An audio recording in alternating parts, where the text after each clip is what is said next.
Beneath the silence of dusty libraries and the guarded vaults of ancient cathedrals lies a secret collection of books the world was never meant to read. Stories of Jesus that were erased from memory, gospels that spoke with strange voices, forbidden ideas, and visions that did not fit the church's plan.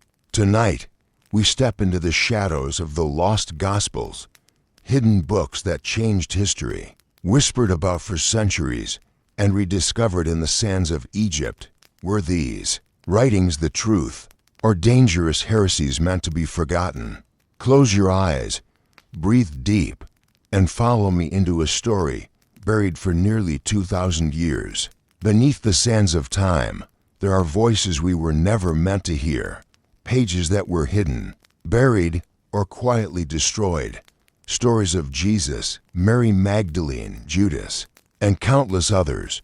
Stories that challenge what we think we know about the birth of Christianity. These are the lost Gospels. For nearly 2,000 years, a select few decided which writings would form the Bible we know today. The rest were left to vanish. Some were banned, some were burned, some were buried in jars and hidden deep in caves, where no eyes would see them again until centuries later. And yet, against all odds, fragments of this forbidden library have survived. Imagine a desert night in Egypt. The sand is cold beneath your feet. The stars like fire scattered across an endless sky. Somewhere nearby, a clay jar rests, sealed shut for over 1,000 years. Inside, fragile papyrus pages, ink fading but still alive, carrying words no church ever preached aloud. The Gospel of Thomas, the Gospel of Mary, the Gospel of Judas, and dozens more, each whispering an alternate memory of faith, each suggesting that early Christianity was not one voice, but a chorus of competing visions. But why were they hidden? Why were some stories allowed to shine, while others were silenced? To understand, we must return to the first centuries. After Jesus, a time of scattered communities, fragile letters, and heated debates. Some saw Jesus as divine from the very beginning. Others believed he was fully human, chosen, perhaps, but mortal. Some taught that salvation came through faith and obedience. Others claimed it came through secret knowledge or gnosis. There was no single Christianity. There were many. Over time, one branch grew stronger. Backed by bishops, councils, and eventually emperors, it declared itself orthodox. All others declared heretical, dangerous, unworthy of survival. And so the texts that carried those forbidden voices were hunted. Scribes were ordered to stop copying them. Libraries were purged. Scrolls were burned. Communities that cherished them were scattered, silenced, or worse. And yet, not everything was lost. Fast forward to 1945.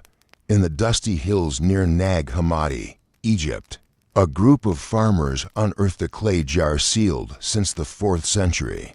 Inside were 13 leather-bound codices, packed with more than 50 texts that no one alive had ever read. The Gospel of Truth, the Gospel of Philip, the Apocryphon of John, and more. It was a time capsule of the suppressed past, the whispers of Christianity's other paths.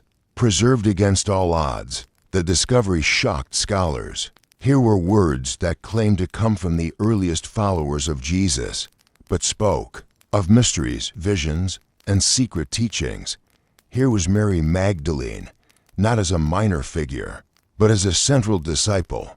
Here was Judas, not as the ultimate traitor, but as the one who carried out a divine plan. Here was Jesus himself, not always as a suffering savior, but as a teacher of hidden wisdom. For many, this was dangerous knowledge. For others, it was a revelation.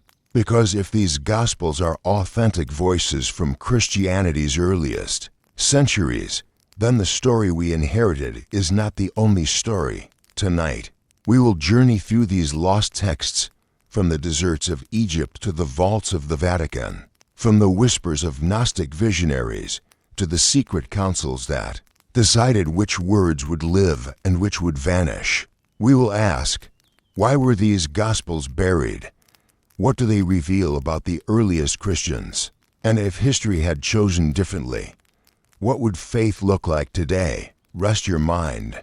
Let the questions linger like shadows at the edge of the firelight, because as we open the pages of these forbidden books, we step into a forgotten world where faith was not one path, but many, and where the silence of centuries is about to be broken. Beneath the mosaic of marble temples, beneath the rising arches of Roman roads, and the whispered prayers of olive groves, there existed a world unseen by the sweeping hand of empire, a world of hidden communities, flickering oil lamps and parchment, scrolls so fragile that a single careless breath could erase their words forever. This was the world of early Christianity, not the neat, polished version inscribed in golden Bibles or displayed in stately cathedrals, but a tapestry woven from the lives of wandering teachers, merchants, fishermen, and women whose names rarely made it to the histories of men.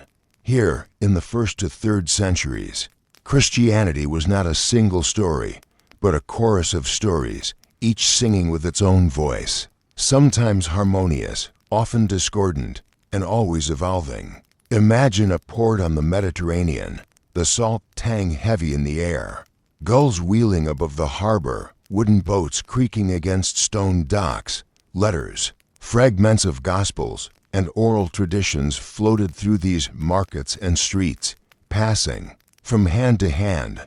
A merchant in Antioch reads aloud a letter claiming to be from Paul.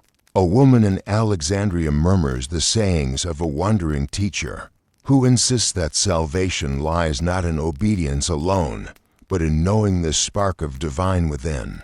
The air is thick with questions. Who is Jesus? A divine being clothed in flesh, a prophet, a man who suffered, a teacher of secret wisdom. The earliest Christian communities were startlingly diverse. Some gathered in secret in the upper rooms of private homes, passing bread and wine in quiet remembrance. Others worshipped openly in courtyards, their voices mingling with the rustling of fig leaves. There were those who revered the suffering of Jesus as the ultimate path to redemption, and others who sought in his words a secret gnosis of wisdom that illuminated the inner chambers of the soul. Letters from Paul to distant churches hint at disputes over diet, ritual, and the nature of faith. One community insists on the importance of baptism by immersion. Another whispers of a gospel where the disciples themselves fail to understand their master, leaving the truth to be discovered only inwardly. And across the Roman Empire, each of these voices carried its own weight, its own authority, its own fragility. In those days, there was no fixed Bible.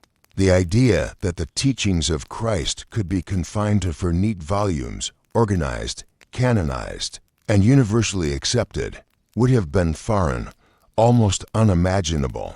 The texts were numerous and scattered, letters to churches in distant cities, apocryphal Gospels passed from hand to hand, hymns tucked into the folds of manuscripts, fragments of oral tradition caught in the memory of devoted followers. To walk through this world was to enter a labyrinth of possibility, where every path hinted at a different understanding of truth, where the boundaries between heresy and orthodoxy were fluid and ever-shifting. In this chaos of texts and beliefs, the figure of Jesus remained central, yet remarkably malleable, seen through the lens of culture, geography, and the longing of those who sought to follow him. The human Jesus, the divine Jesus, the teacher, the miracle worker, the revealer of wisdom, the suffering servant, each image coexisted, sometimes harmoniously, sometimes in tension. Consider the letters of Paul, written with urgent devotion to communities he had never seen, urging them toward unity while acknowledging their differences. Do not quarrel, he writes, for faith is a journey of the heart, not of the tongue. Yet within these same letters lie subtle disputes. Should Gentiles follow the law of Moses? Should women speak in the assembly? Should prophecy be interpreted literally, allegorically, or mystically? Across the Mediterranean, communities wrestled with these questions in whispered debates over candlelight, each answer as fragile as the scroll upon which it was written. It is in this milieu that the seeds of later orthodoxy were planted, not in marble halls, but in clay homes, in shadowed courtyards, in the memory of those who felt called to write, to teach, to preserve. These early Christians were not uniform. Some were itinerant preachers, traveling from town to town, carrying their interpretations like a torch through the night. Others were scribes, their hands stained with ink, copying and compiling fragments, hoping that by preserving words, they could preserve understanding. Some were women whose wisdom guided entire communities, their influence profound yet hidden, their voices rarely transcribed into the annals of history. And yet, despite the chaos, there was a magnetic pull toward the figure of Christ, a recognition that he embodied something extraordinary, whether divine, human, or somewhere in between. The oral tradition was crucial, words passed from mouth to ear, each retelling subtly altered by memory, emphasis, and context.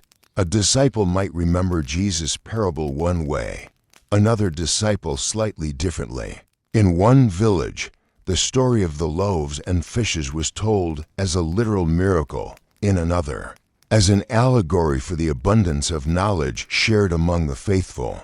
The variations multiplied like ripples across water, a shimmering pattern impossible to capture fully in ink.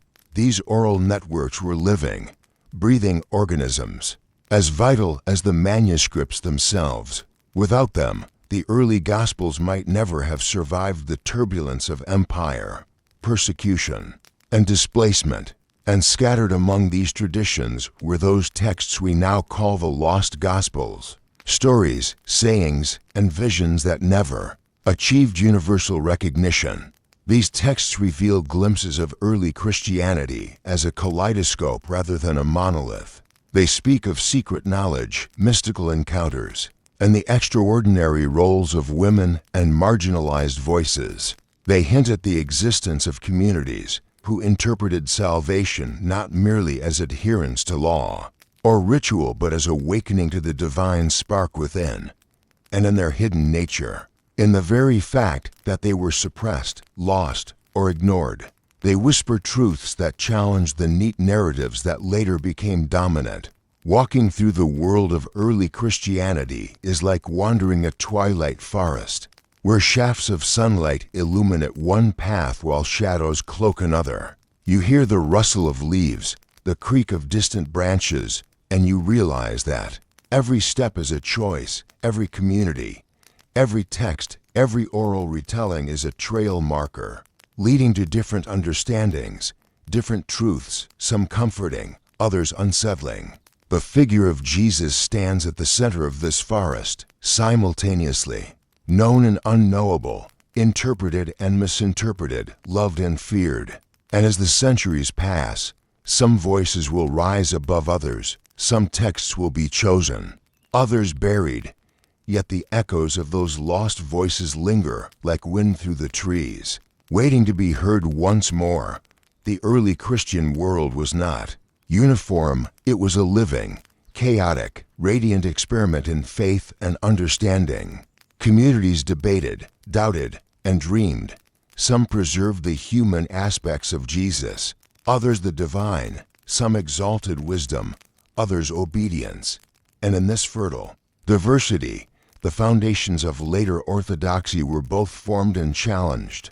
The story of early Christianity is not a story of absolute truth, but of possibility, of voices that once sang and now whisper, waiting for the patient listener to gather their song. To step into this world is to feel the weight of history in your hands and the light of revelation on your mind, to hear the ancient echoes of devotion, doubt, and wonder. As we drift along this path of memory, imagine yourself among these scattered communities.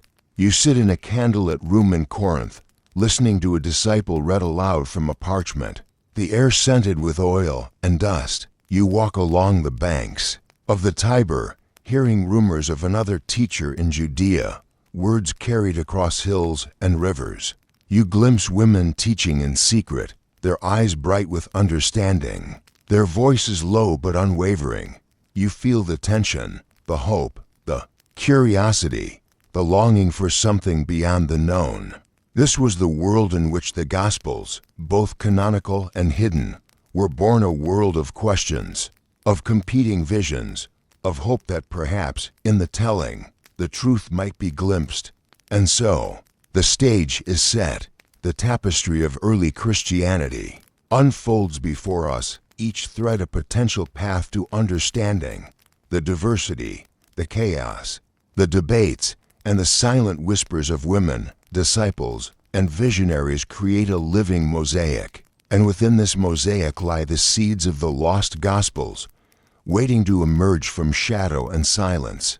To understand the hidden texts, we must first understand the world in which they were whispered, copied, and sometimes buried.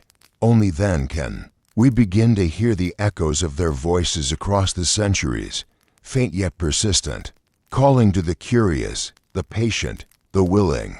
As we drift deeper into the whispers of history, we find ourselves asking a quiet, almost reverent question. What is a gospel? Not in the modern sense, polished and bound, sitting neatly upon a shelf, but in the world of early Christianity, when words were fragile and truth was something to be grasped carefully, almost like smoke. The term itself, gospel, good news, was not simply a biography of a man long dead. It was a proclamation, a declaration, a message meant to awaken, to illuminate, to unsettle, and sometimes to comfort. To call a text a gospel was to say that it contained life, breath, and revelation. It was to say that the words carried power beyond the ink, that they might reach across years, across deserts, across empires, and touch the mind and heart in ways both subtle and profound. The four Gospels we now call canonical, Matthew, Mark, Luke, and John, emerged gradually from this world of diverse writings. They were chosen for clarity, for coherence, for the sense that they aligned with an emerging orthodoxy. But they were not alone. Dozens of other Gospels circulated, written by disciples, followers, and communities who sought to capture the words and deeds of Jesus in ways that spoke to their own understanding. Some Gospels told stories of miracles with vivid detail. Others focused on secret teachings, cryptic sayings, or visionary encounters. Some were poetic, some didactic, some riddles that required contemplation and insight to unravel. In the shadowed rooms of Antioch, Alexandria, and Ephesus, these texts were read aloud, memorized, copied, and debated, each community sensing that the words they held were both fragile and potent, capable of guiding, confusing, and inspiring. The differences among these Gospels are remarkable. Take Matthew, for instance, composed with careful attention to prophecy and lineage, weaving the story of Jesus as a fulfillment of Jewish expectation. It speaks to a people familiar with the law, steeped in ritual, and looking for a Messiah who would confirm their faith. Contrast it with the Gospel of Thomas, a collection of 114 cryptic sayings, often stripped of narrative, devoid of miracles, yet brimming with hints at a deeper, inner knowledge. Here, salvation is not merely obedience, not merely faith in what is witnessed, but discovery of the divine spark within oneself. Where Matthew moves through the world of history and prophecy, Thomas drifts through the world of gnosis, of introspection, of hidden truths, and yet both claim, in their way, to illuminate the same figure, to reveal the same teacher, to bring the listener closer to understanding. Audience mattered profoundly. A text written for one community might be meaningless, or even dangerous, in another. The sayings of a wandering teacher could be interpreted in multiple ways. In one town, a parable of seeds scattered on the ground might teach the inevitability of divine judgment. In another, it might hint at the flowering of inner wisdom. The act of reading, of hearing, of contemplating a gospel was not passive. It required participation, attention, and an awareness that the words were alive. Letters and texts were vessels, yes, but also mirrors, reflecting the concerns, hopes, and imaginations of those who encountered them. And in this interplay, the boundary between writer and reader blurred, becoming a shared act of understanding, of faith, of interpretation. Consider the oral and literary interplay. Many Gospels likely began as oral teachings, remembered and repeated before they were ever written down. The words themselves were flexible, shaped by memory, emphasis, and the needs of the moment. One disciple might recall Jesus' words in one way, another in a subtly different way. When these sayings were finally transcribed, they carried both the imprint of the teacher and the mark of countless retellings. Each copy, each recitation, was an act of devotion and interpretation, a bridge spanning time and space. In this sense, a gospel was never static. It was living, growing, evolving with the communities that treasured it. And then there is the question of authority. What made one gospel more authoritative than another? In part, it was clarity and coherence. Communities and leaders sought texts that could guide believers, that presented a consistent vision of Jesus, of his mission, of salvation. Some texts were deemed heretical, too mystical, too ambiguous, too threatening to established hierarchies. Others were accepted, copied, revered, and eventually canonized. But the choices were not always obvious or inevitable. A text that spoke deeply to one community might be ignored or suppressed elsewhere. Authority was negotiated, debated, and contested, and in this negotiation, countless voices, countless perspectives were lost, buried beneath the weight of emerging orthodoxy.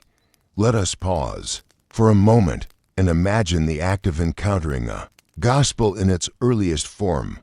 You are seated in a dim room, perhaps in the home of a believer. A scroll unrolled before you. The scent of parchment, of ink, of lamp oil fills the air.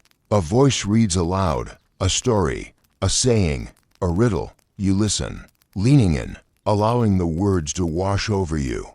They may confuse you, challenge you, unsettle you. They may speak directly to your heart, revealing a truth you had not known you sought. The gospel is not merely text, it is experience. It is light entering a shadowed room, illuminating both what is seen and what remains hidden. The Gospel of Thomas, again, offers a striking example. Each saying is a whisper, a puzzle.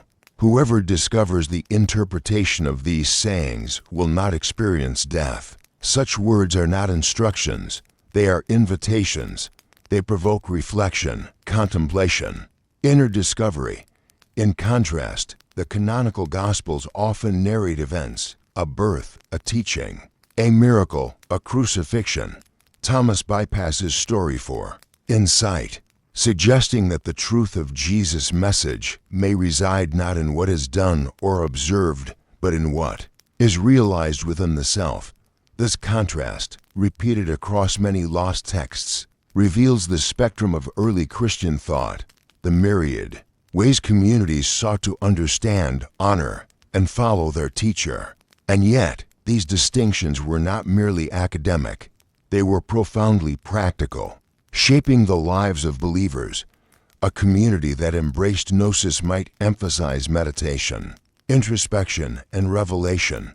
Another, focusing on narrative and miracle, might gather weekly, performing rituals and recounting the life of Jesus aloud.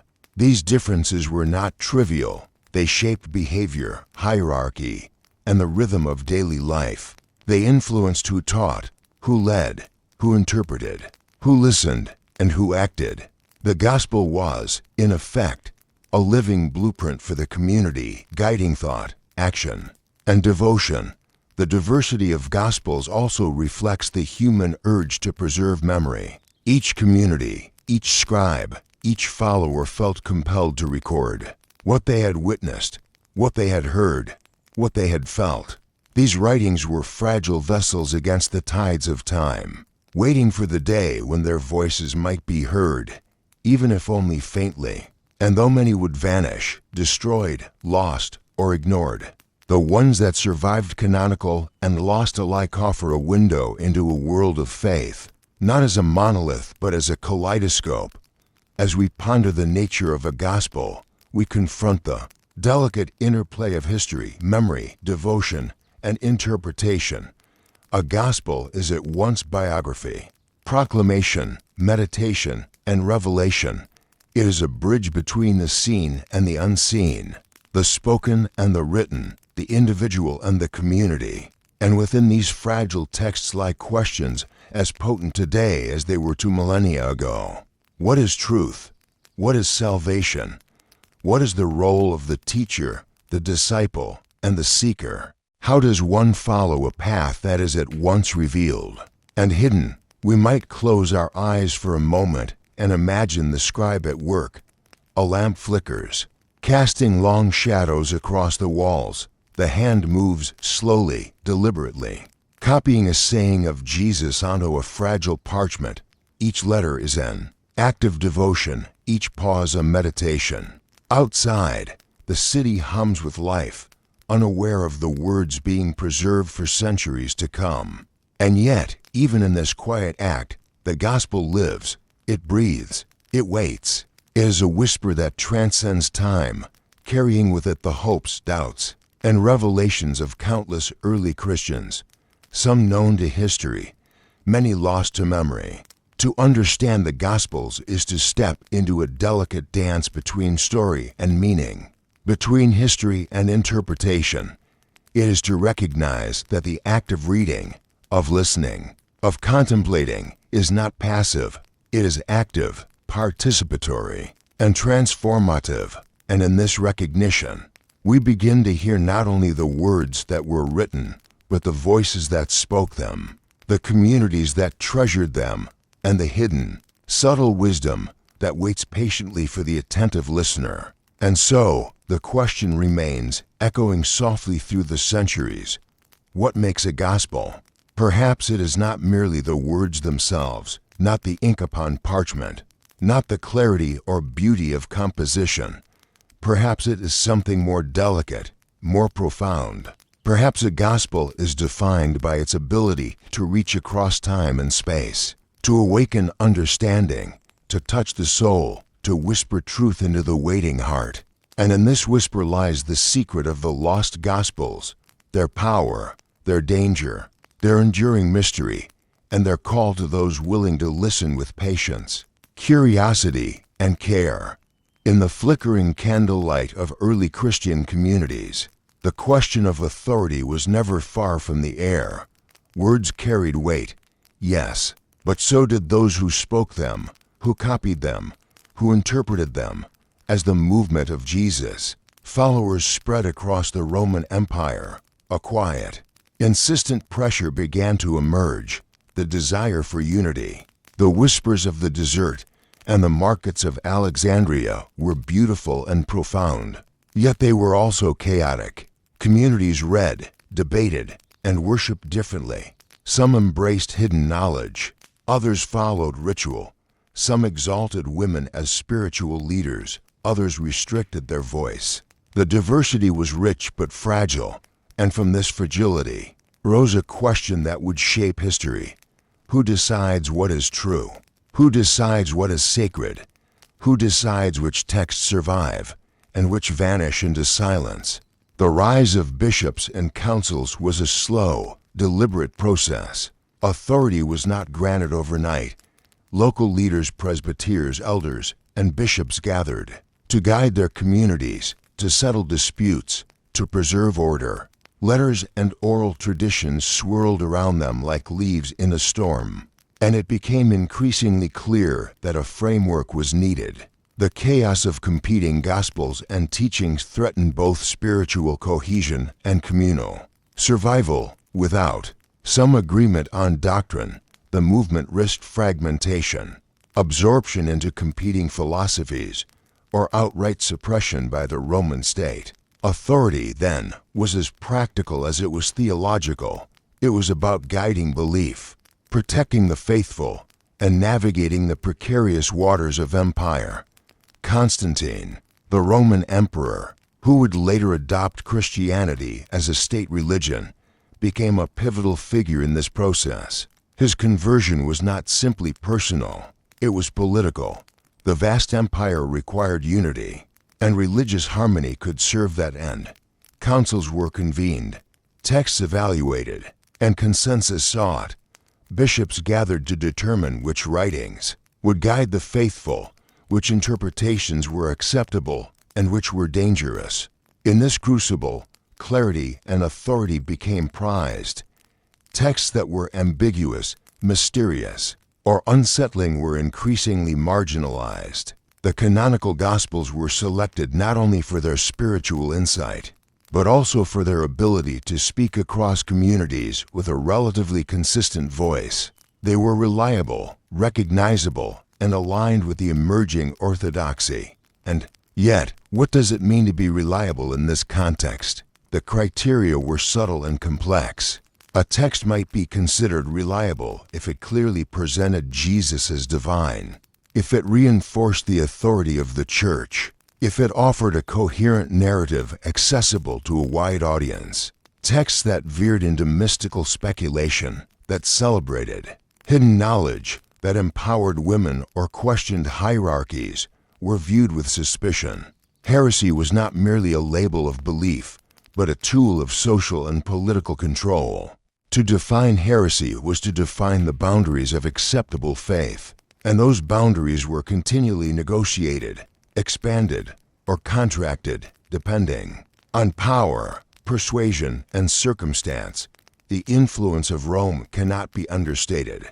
The empire's embrace of Christianity as a tool of unity imposed pressures that extended far beyond doctrine. A unified scripture served the needs of administration, teaching, and law. Disparate texts, however insightful or inspired, threatened cohesion. In effect, the politics of Scripture were inseparable from the politics of empire. Bishops became intermediaries not only of spiritual guidance, but also of social stability. Their decisions were at once theological and pragmatic, sacred and strategic. Consider the decisions that shaped the canon. The four Gospels, Matthew, Mark, Luke, and John, emerged because they offered clarity, authority, and consistency. Their narratives aligned with the theological aims of church leaders. They were sufficiently rooted in eyewitness testimony or community memory, yet adaptable enough to serve as guides for teaching and devotion. But each choice excluded countless other voices, many of them profound, mystical, and illuminating. The lost Gospels texts like Thomas, Philip, Mary Magdalene's writings, and others were not chosen. Their suppression was not random. It was deliberate, a reflection of emerging hierarchies, of a desire for a unified voice, of a need to define orthodoxy in a world of competing interpretations. Imagine the scene at a council. Bishops gathered in a chamber filled with the scent of incense, and the murmurs of scribes. Scrolls and codices are spread across tables, each a testament to devotion, each a potential challenge to authority. Heated debates unfold over subtle distinctions. How divine is Jesus? What role should women hold? Should salvation be understood as obedience, knowledge, or both? Decisions are made slowly, with weight and deliberation. And outside, in the streets, ordinary believers continue their worship, unaware of the subtle negotiations shaping the very texts they hold sacred. The politics of Scripture also involved language, translation, and accessibility. Greek, Latin, Coptic, Syriac. Each tongue carried nuances. Each community interpreted differently. A phrase might resonate deeply in one language, yet lose subtlety in another. Scribes made choices, which words to emphasize, which passages to include, which to omit. The act of copying was itself an act of interpretation. Authority was embedded not only in councils but in the very hands that wrote, erased, and recopied. Every stroke of ink, every selection of a word, every margin left blank was part of a subtle negotiation between message, meaning, and control. And yet, this politics was not only oppressive or exclusionary, it was also a form of protection. In a world of persecution, fragmentation, and uncertainty, clarity provided communities with guidance. To have a recognized set of texts meant stability, education, and continuity. Without it, faith risked becoming incoherent, susceptible to distortion, or swallowed by the tides of competing philosophies. The canon was not merely a tool of power. It was also a lifeline, a map through a landscape of uncertainty, a guide for communities seeking a path through tumultuous times. In this environment, some texts flourished, others vanished. The Gospel of Thomas, with its cryptic sayings and inward focus, survived only in fragments. Rediscovered centuries later, the Gospel of Mary, giving voice to the visionary disciple, lingered in shadows, a testament to suppressed insight. And the Gospel of Judas, recast as both heretical and revelatory, challenges us even now to rethink betrayal, obedience, and divine intention. Each exclusion, each marginalization, was not only a theological choice but a political act, shaping the landscape of belief for centuries to come. Step back for a moment and imagine the consequences.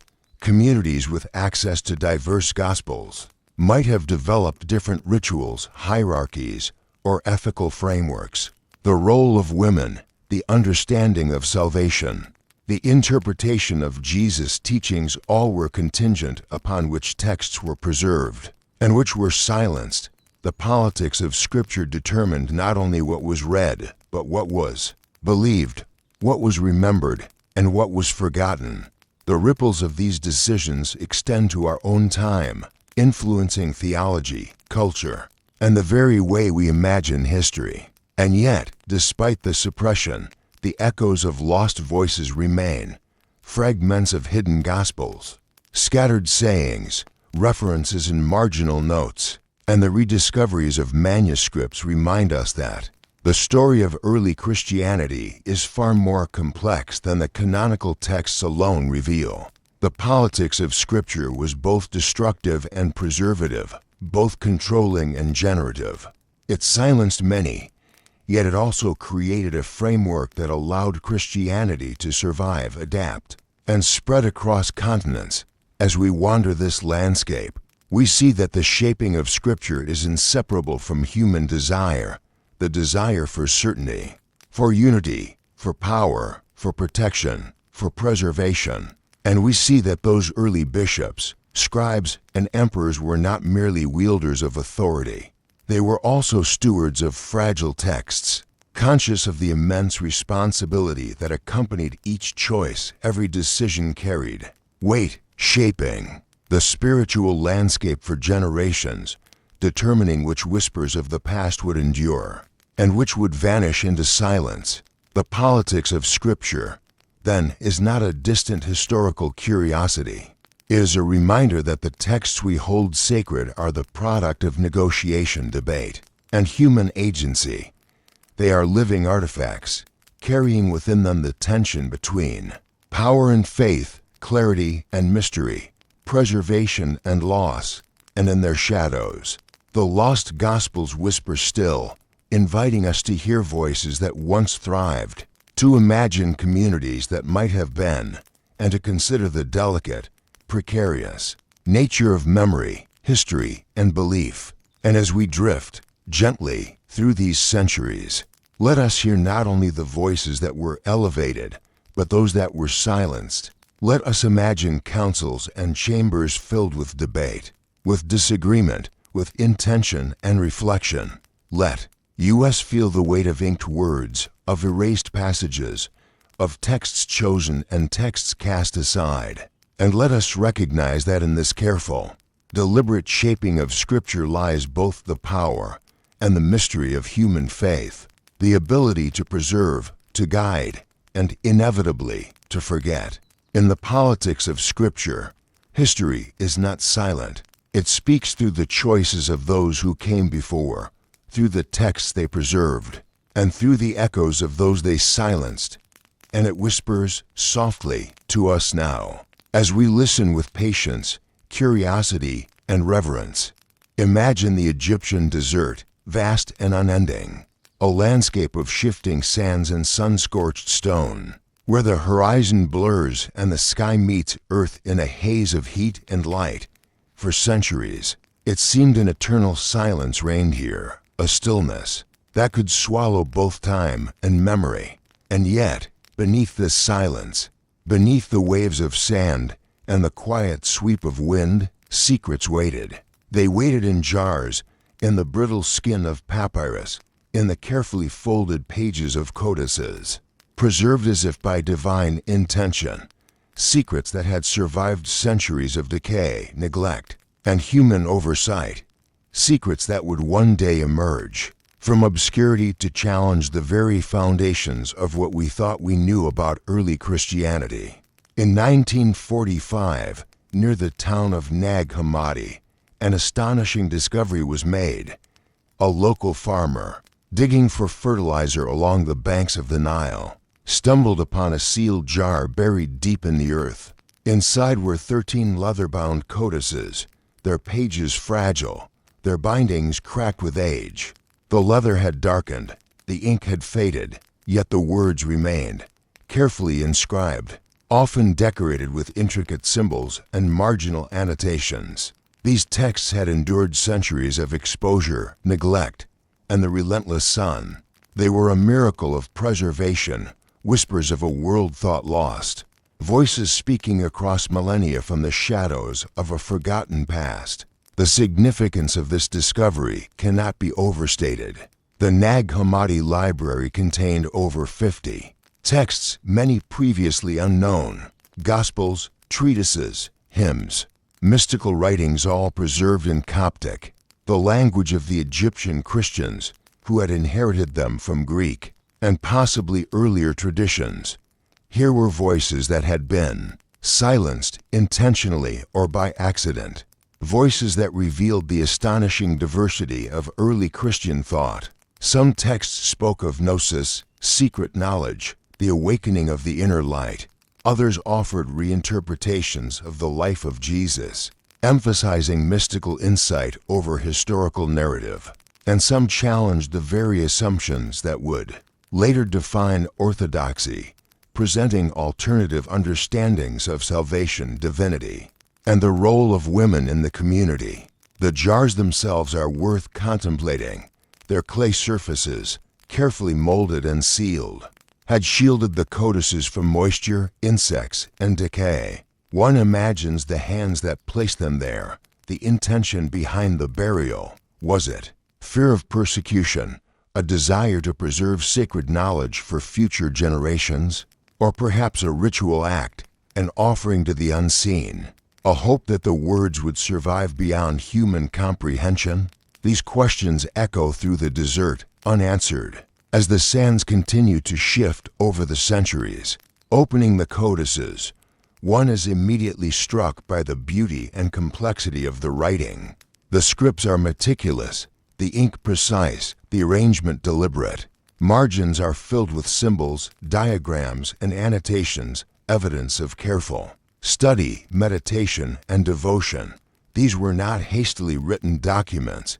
They were treasured, copied, and preserved with care, a testament to the reverence early communities held for these words. They were vessels of insight, containers of memory, and keys to understanding a world long buried beneath the sands of history. Among the texts found at Nag Hammadi are Gospels that challenge our assumptions about the life and teachings of Jesus.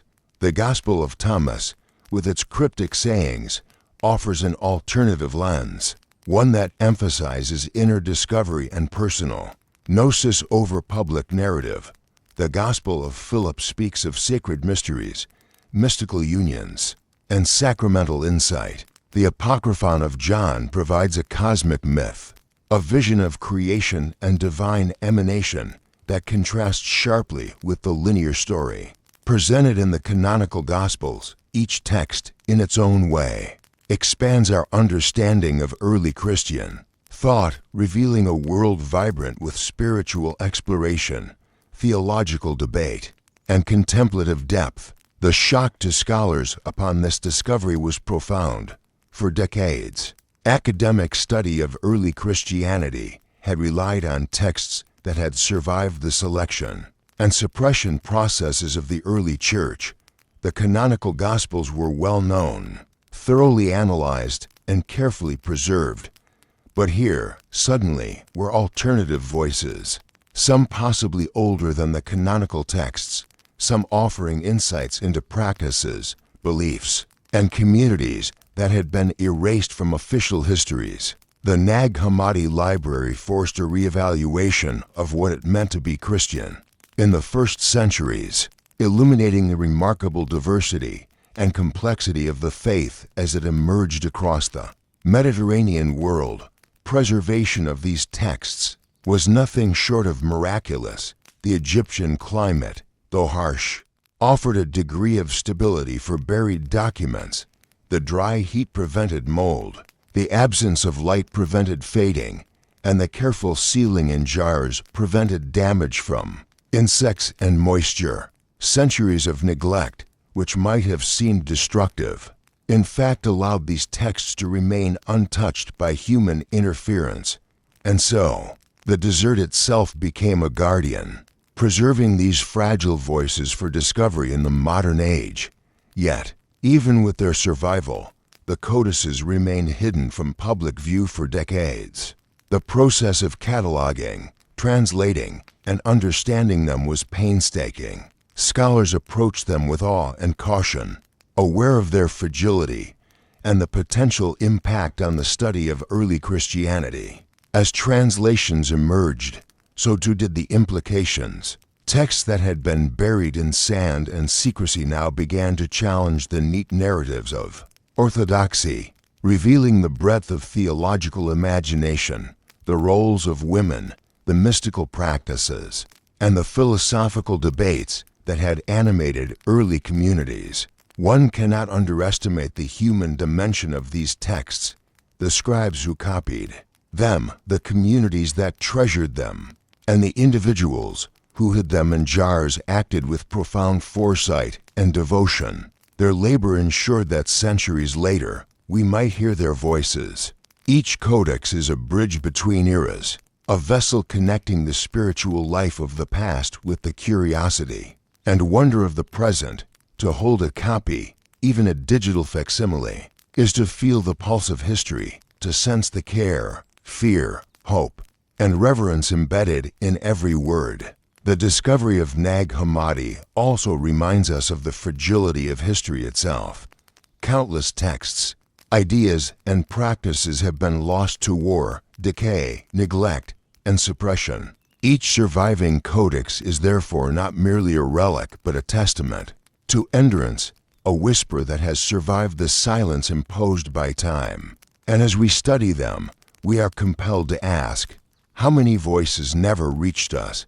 How many insights, debates, and visions were lost before the desert could protect them?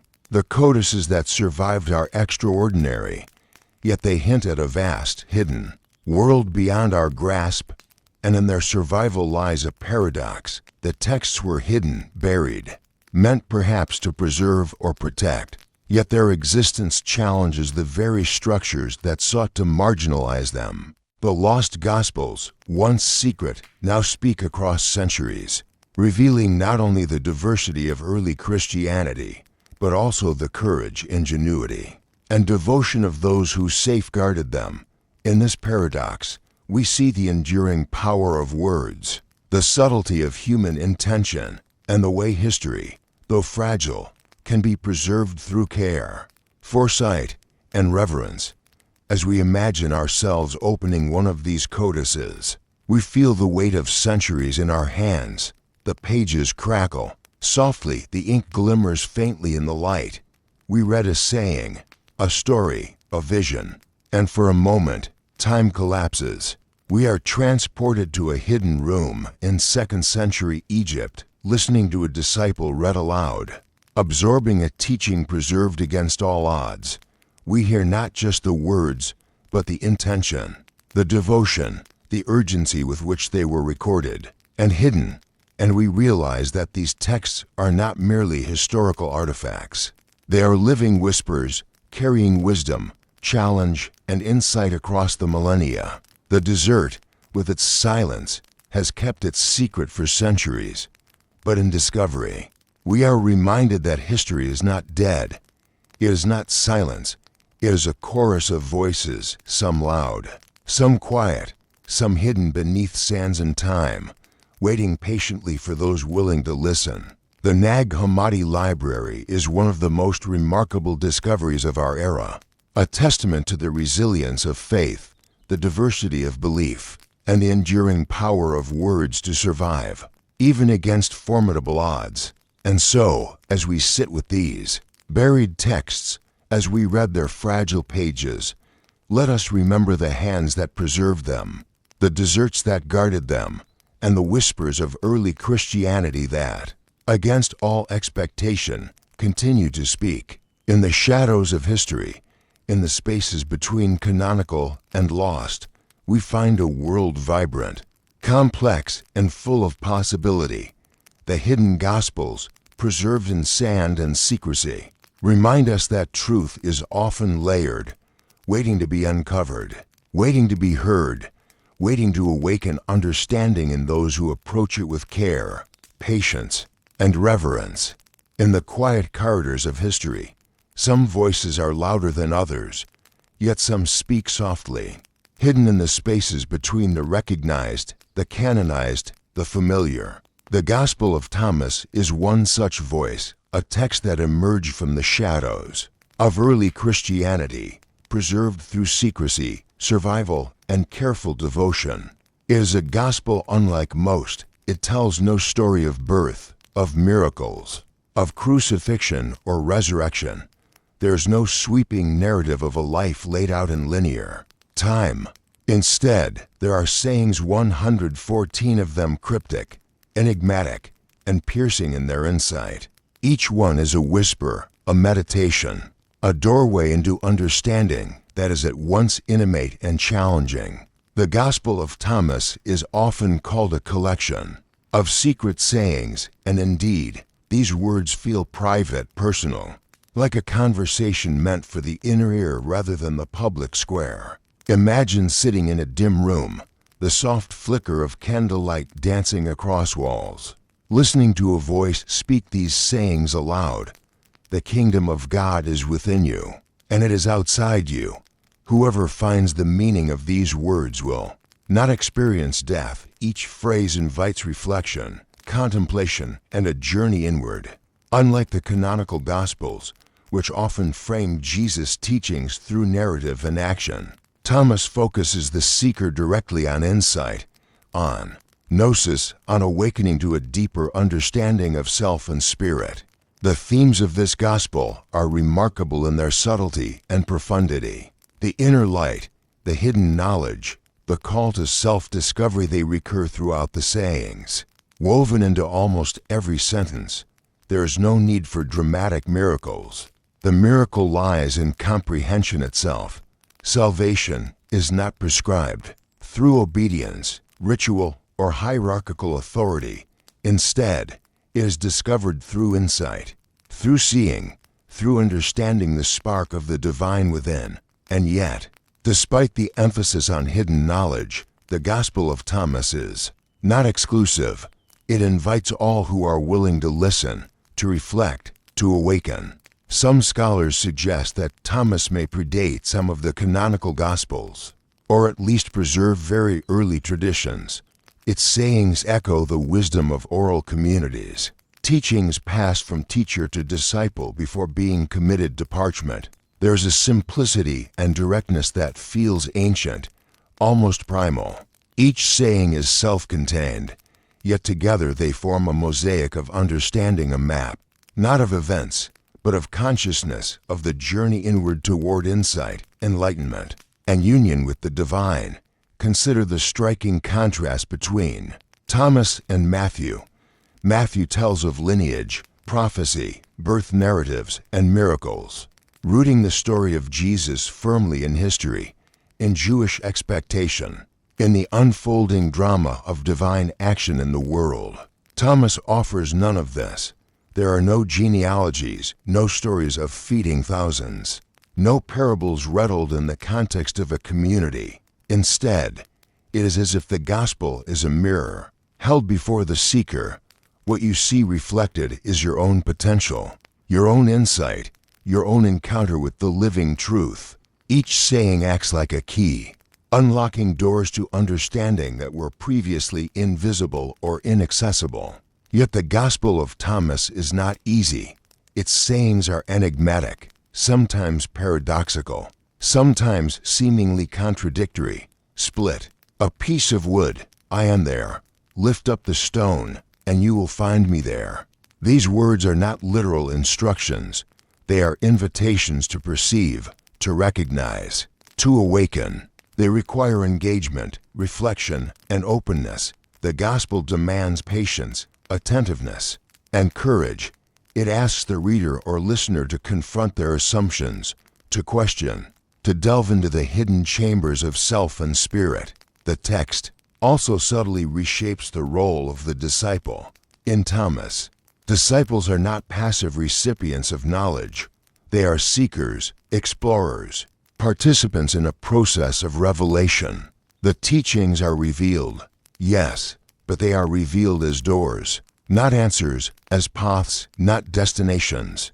This emphasis on active engagement contrasts sharply with the more narrative-driven canonical Gospels, where the life of Jesus unfolds largely independently of the audience's own inner transformation. Thomas requires co-creation. The reader, the seeker, must meet the text halfway, illuminating meaning with their own insight and effort. Women, too, appear in Thomas in a way that challenges conventional assumptions about early Christian communities. While some canonical texts marginalize female voices, Thomas offers glimpses of women as active participants in the spiritual journey. In one striking saying, Jesus remarks that a woman can ascend to enlightenment if she understands the teachings. Such passages hint at a vision of inclusivity, at a world in which spiritual insight transcends gender, hierarchy, and convention. In this way, Thomas preserves the whispers of a broader, more egalitarian spirituality, one that may have been suppressed in later orthodoxy. The Gospel of Thomas also reflects a profoundly philosophical dimension. It is infused with contemplative insight, with the language of awareness and awakening. Terms like light, knowledge, and truth recur, not as abstract concepts, but as lived realities, accessible to those willing to perceive. Salvation, in Thomas, is less a future promise and more a present discovery, an awakening to the reality that has always been present but often unseen. There is a mystical resonance in these sayings, a cadence that guides the mind toward meditation, reflection, and inner revelation. And yet, for all its mystery and depth, Thomas was not widely recognized in the early centuries. Its emphasis on gnosis, secrecy, and personal discovery rendered it suspect to leaders concerned with orthodoxy, hierarchy, and doctrinal clarity. It was marginalized, overshadowed, and largely forgotten, surviving only in fragments until rediscovered centuries later among the Nag Hammadi codices. Its absence from the canon reminds us that history is shaped not solely by truth or insight, but by power, politics, and perception. What was preserved, what was silenced, reflects both devotion and authority, inspiration and control. Imagine, then, the journey of these sayings through time, from oral tradition to fragile manuscripts, hidden in jars and libraries, surviving persecution, neglect, and the slow decay of material existence. Each word, each phrase, carries the imprint of generations of listeners, copyists, and seekers who recognized its power, who felt its subtle call. The Gospel of Thomas is not merely a text, it is a lineage of consciousness, a thread connecting minds across centuries, offering glimpses of insight to all willing to listen with patience and reflection. Reading Thomas, we encounter a form of Christianity that is contemplative, inward-looking, and profoundly mystical. It emphasizes self-knowledge, discovery, and personal transformation over narrative or dogma. It presents a vision of Jesus not only as teacher but as guide to inner awakening, offering a map that transcends chronology, geography, and social hierarchy. The Gospel invites the seeker to perceive the divine not only outside themselves, but within the eternal spark waiting to be recognized, nurtured, and awakened. In this light, the Gospel of Thomas can be seen as both ancient and timeless. Its words speak to the early communities that first cherished them, and they continue to speak to modern readers seeking insight, contemplation, and a deeper connection with the divine. The text is both a window into history and a mirror for the present, offering guidance, reflection, and the subtle illumination that arises when one listens carefully to voices preserved against all odds. And so, as we sit with these cryptic sayings, as we allow them to unfold in our minds, we sense the quiet persistence of lost wisdom. Thomas challenges, questions, and illuminates, asking us to consider what it truly means to know, to see, and to awaken. It reminds us that even in a world dominated by narratives, power, and canonical authority, the whispers of insight endure. They wait patiently in the shadows, in the margins, in the hidden codices, offering revelation to those who approach with care, openness, and a willingness to perceive the invisible currents of understanding that flow beneath the surface of history. In the shadowed corridors of early Christianity, where whispers of disciples and visions mingle with dust and the scent of parchment, one voice emerges with extraordinary clarity, the voice of Mary Magdalene. She has long been cast in a shadow by canonical texts, depicted primarily as a follower, present at the cross, present at the tomb, quietly mourning, quietly witnessing. But among the lost and hidden Gospels, her presence is not silent.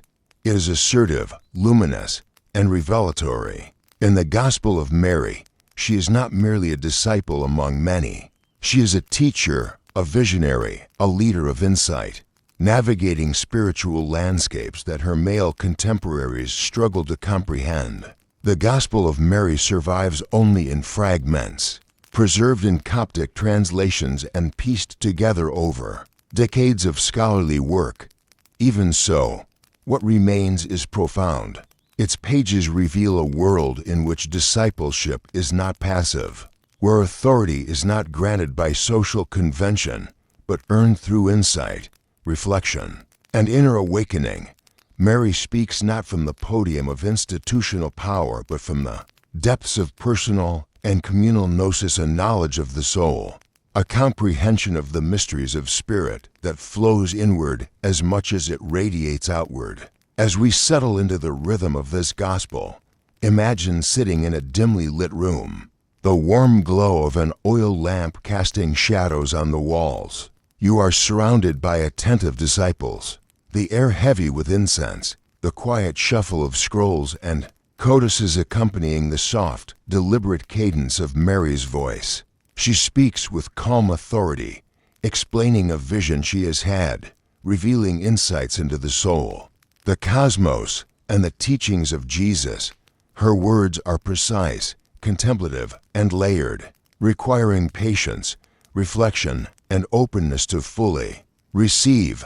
They are whispers that penetrate deeply, inviting transformation, insight, and meditation. One of the most striking features of the Gospel of Mary is the tension between Mary and Peter. Peter, canonically exalted as the foremost apostle, challenges her authority, questioning whether her insights are valid. In this exchange, we sense a microcosm of early Christian power dynamics, the struggle between established authority and visionary insight, between institutional hierarchy and the egalitarian currents that once flowed more freely within communities. Mary responds with patience and clarity, articulating the depth of her understanding and asserting that insight is not granted by social rank but earned through discernment and experience. The subtle confrontation illuminates the broader historical context. Women's voices, though often central to early spiritual life, were marginalized as orthodoxy solidified, and their contributions were excluded from official texts. The content of Mary's revelations is deeply mystical, emphasizing the ascent of the soul, the transcendence of fear, and the recognition of the inner divine spark. In her vision, the soul departs from the confines of the body, confronting obstacles, guardians, and illusions that test its readiness to perceive truth.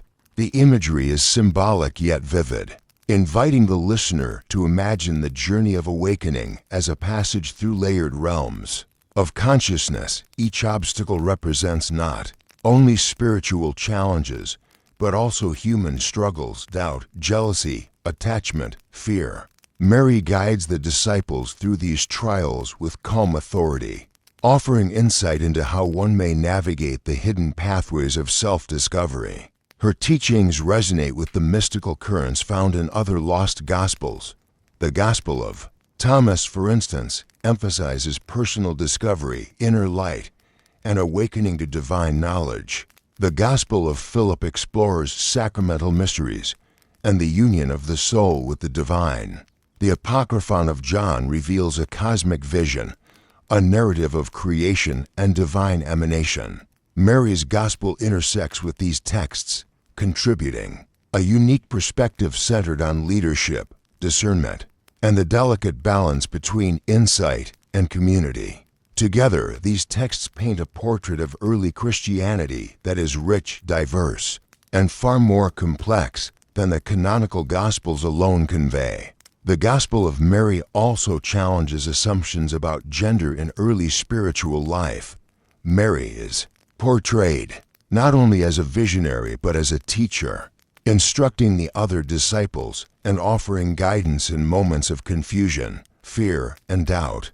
Her authority is acknowledged by some and resisted by others, highlighting the tension between insight and societal expectations. In her role, we glimpse an early Christian world in which women were not passive observers, but active participants in the transmission of knowledge and the shaping of spiritual communities.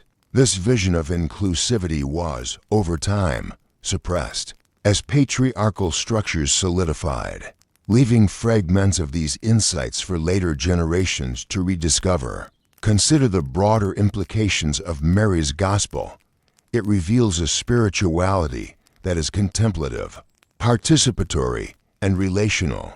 Salvation is not dictated by rigid adherence to law, ritual, or hierarchy. It is discovered through discernment, reflection, and inner alignment with divine truth. Insight, not obedience, becomes the path to awakening. This emphasis challenges the dominant narrative that has shaped mainstream Christianity for centuries, suggesting that early communities may have embraced a far more nuanced and participatory understanding of faith. The rediscovery of Mary's Gospel in the modern era illuminates the processes by which voices were marginalized, texts suppressed, and knowledge constrained. Early church leaders, seeking clarity, unity, and institutional authority, often favored texts that reinforced hierarchical structures and excluded those that challenged them. Mary's writings, emphasizing insight over hierarchy, women's authority, and the exploration of hidden knowledge, were deemed threatening. They survived only in fragments, concealed and neglected, waiting patiently beneath layers of history, until rediscovered by modern scholars reading her Gospel. One senses the human dimension of devotion. Mary's words reflect her commitment, courage, and contemplative depth. They are not mere philosophical abstractions. They are lived experiences, guidance honed through meditation, reflection, and intimate engagement with the divine. She addresses the fears and doubts of the disciples, instructs them on how to navigate spiritual trials, and encourages them to seek understanding through personal discernment. The text is at once instructional, visionary, and deeply poetic, offering insight into both spiritual practice and the human condition. The Gospel also underscores the relational nature of insight. Mary teaches that awakening is not a solitary endeavor. Knowledge is shared, clarified, and tested within the community. Dialogue, reflection, and mutual discernment are central to understanding, emphasizing that spiritual growth is both individual and communal. In these passages, we see a vision of early Christian life that is collaborative, dialogic, and deeply interconnected, in contrast to the hierarchical structures that later dominated religious institutions. Historical context further enriches our understanding.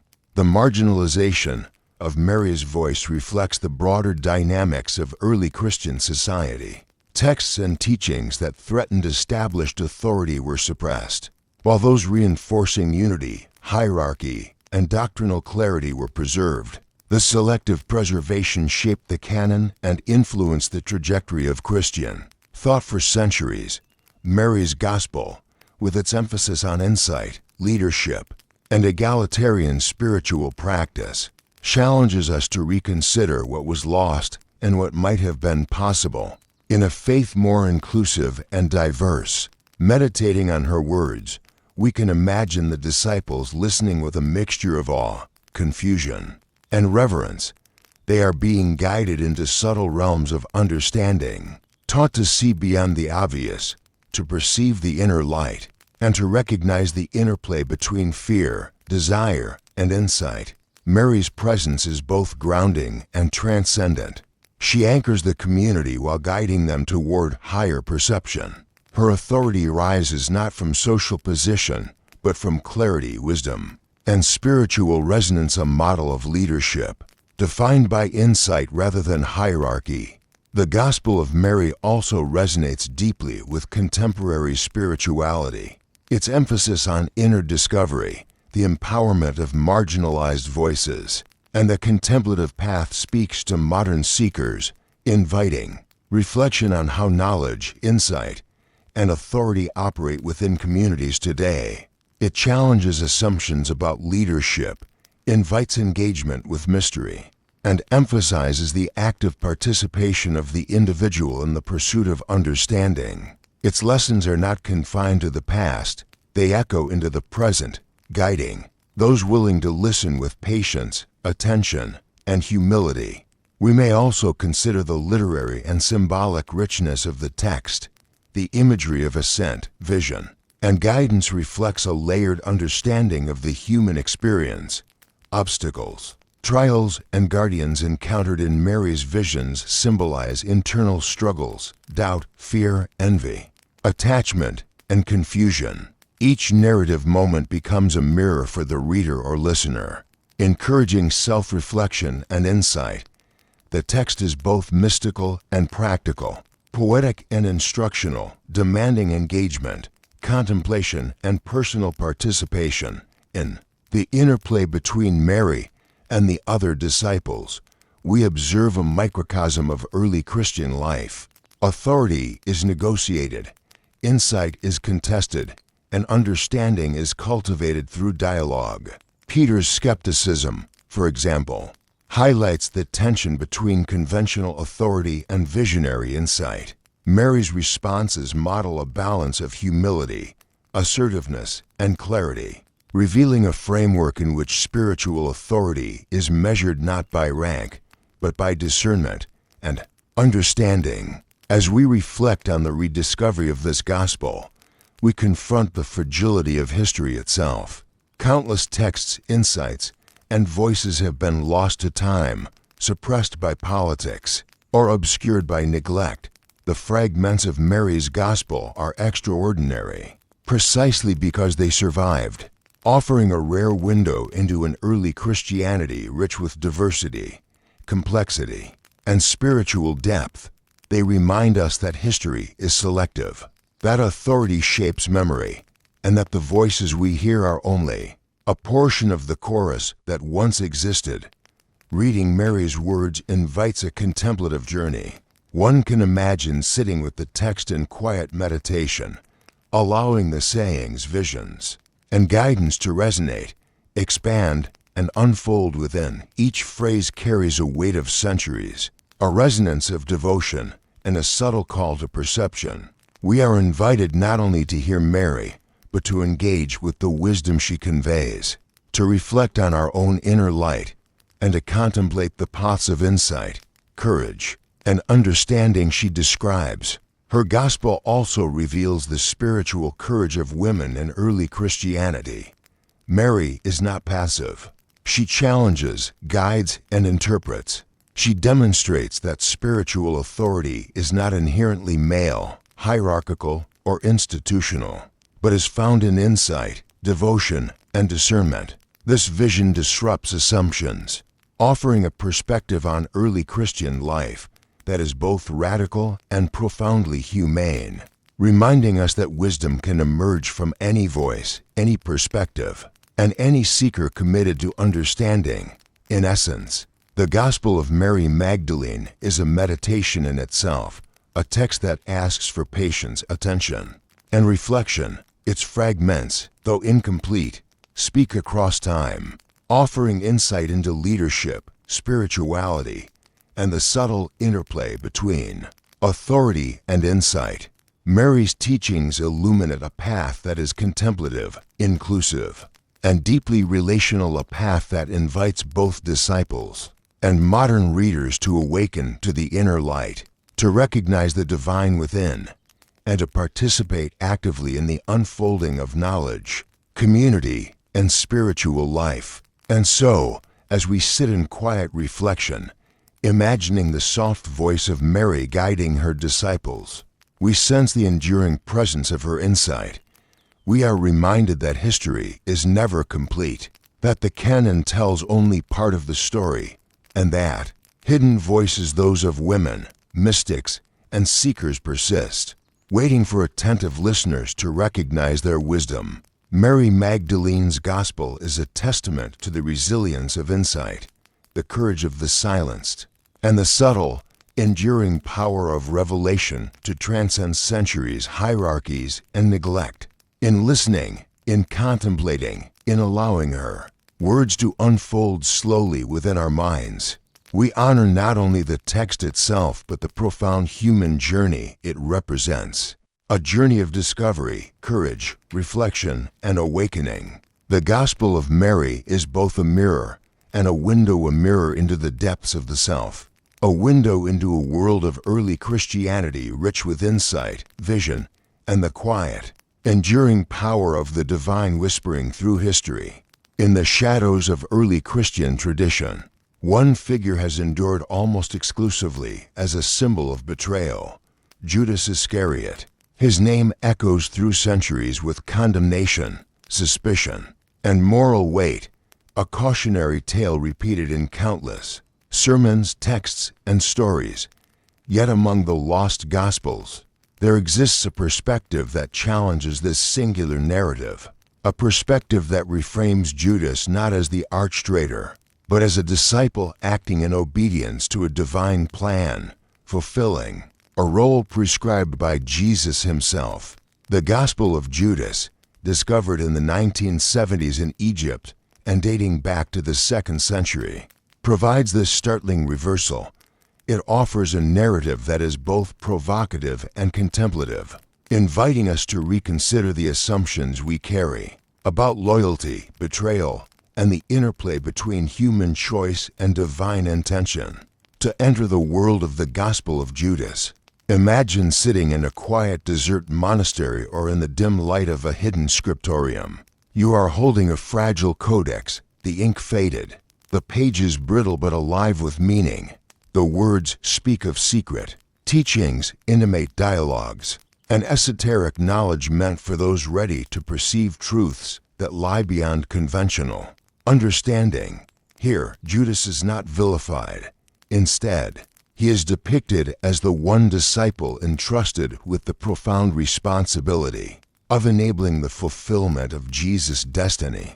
He becomes, paradoxically, the disciple who understands what others cannot, the one who obeys instructions that appear incomprehensible, but are essential to the unfolding of divine design.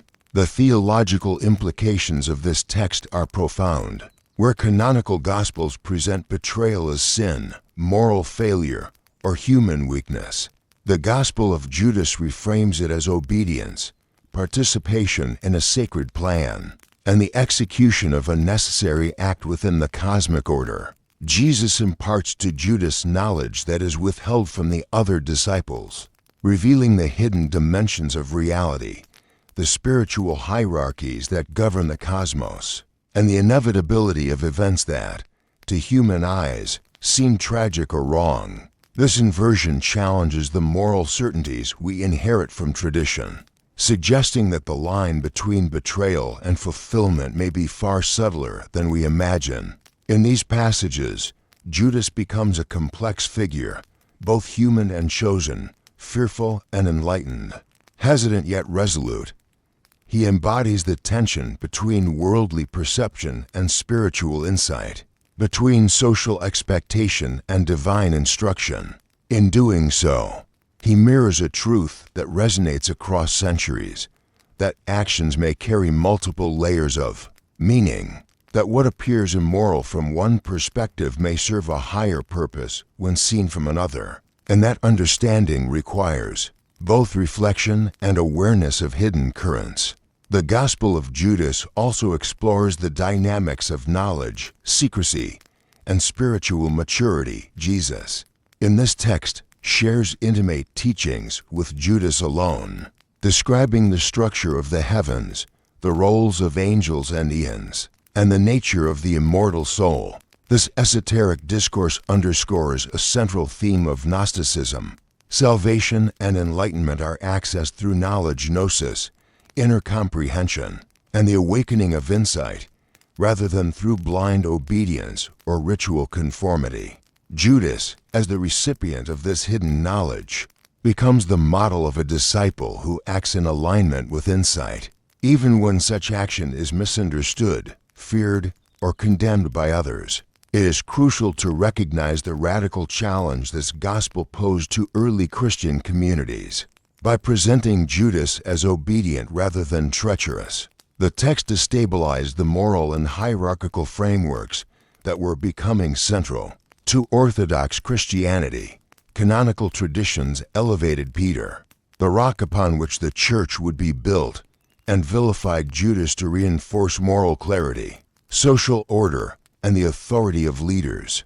To suggest that Judas acted in accordance with divine instruction was to undermine these structures, to propose a more nuanced, complex, and ultimately destabilizing vision of discipleship, authority, and the unfolding of sacred history. Imagine, for a moment, the psychological and spiritual resonance of this perspective. Judas is often demonized, remembered as the archetype of betrayal. Yet in this gospel, his actions are intentional, measured, and guided by insight. He experiences fear, doubt, and hesitation, yet he proceeds with understanding, fulfilling a role that the others, bound by conventional morality and limited perception, cannot grasp. In reframing Judas, the gospel invites readers and listeners to question the nature of judgment, the limits of human perception, and the layers of meaning that can exist in any act. The text also addresses the limitations of the other disciples. Peter, James, John, and others are depicted as unable to comprehend the full breadth of Jesus' teachings. They cling to external appearances, moral frameworks, and literal interpretations, failing to perceive the hidden currents of spiritual truth. Judas, in contrast, becomes the exemplar of discernment and insight, the disciple who recognizes the necessity of difficult choices, and the one capable of acting with awareness of cosmic design.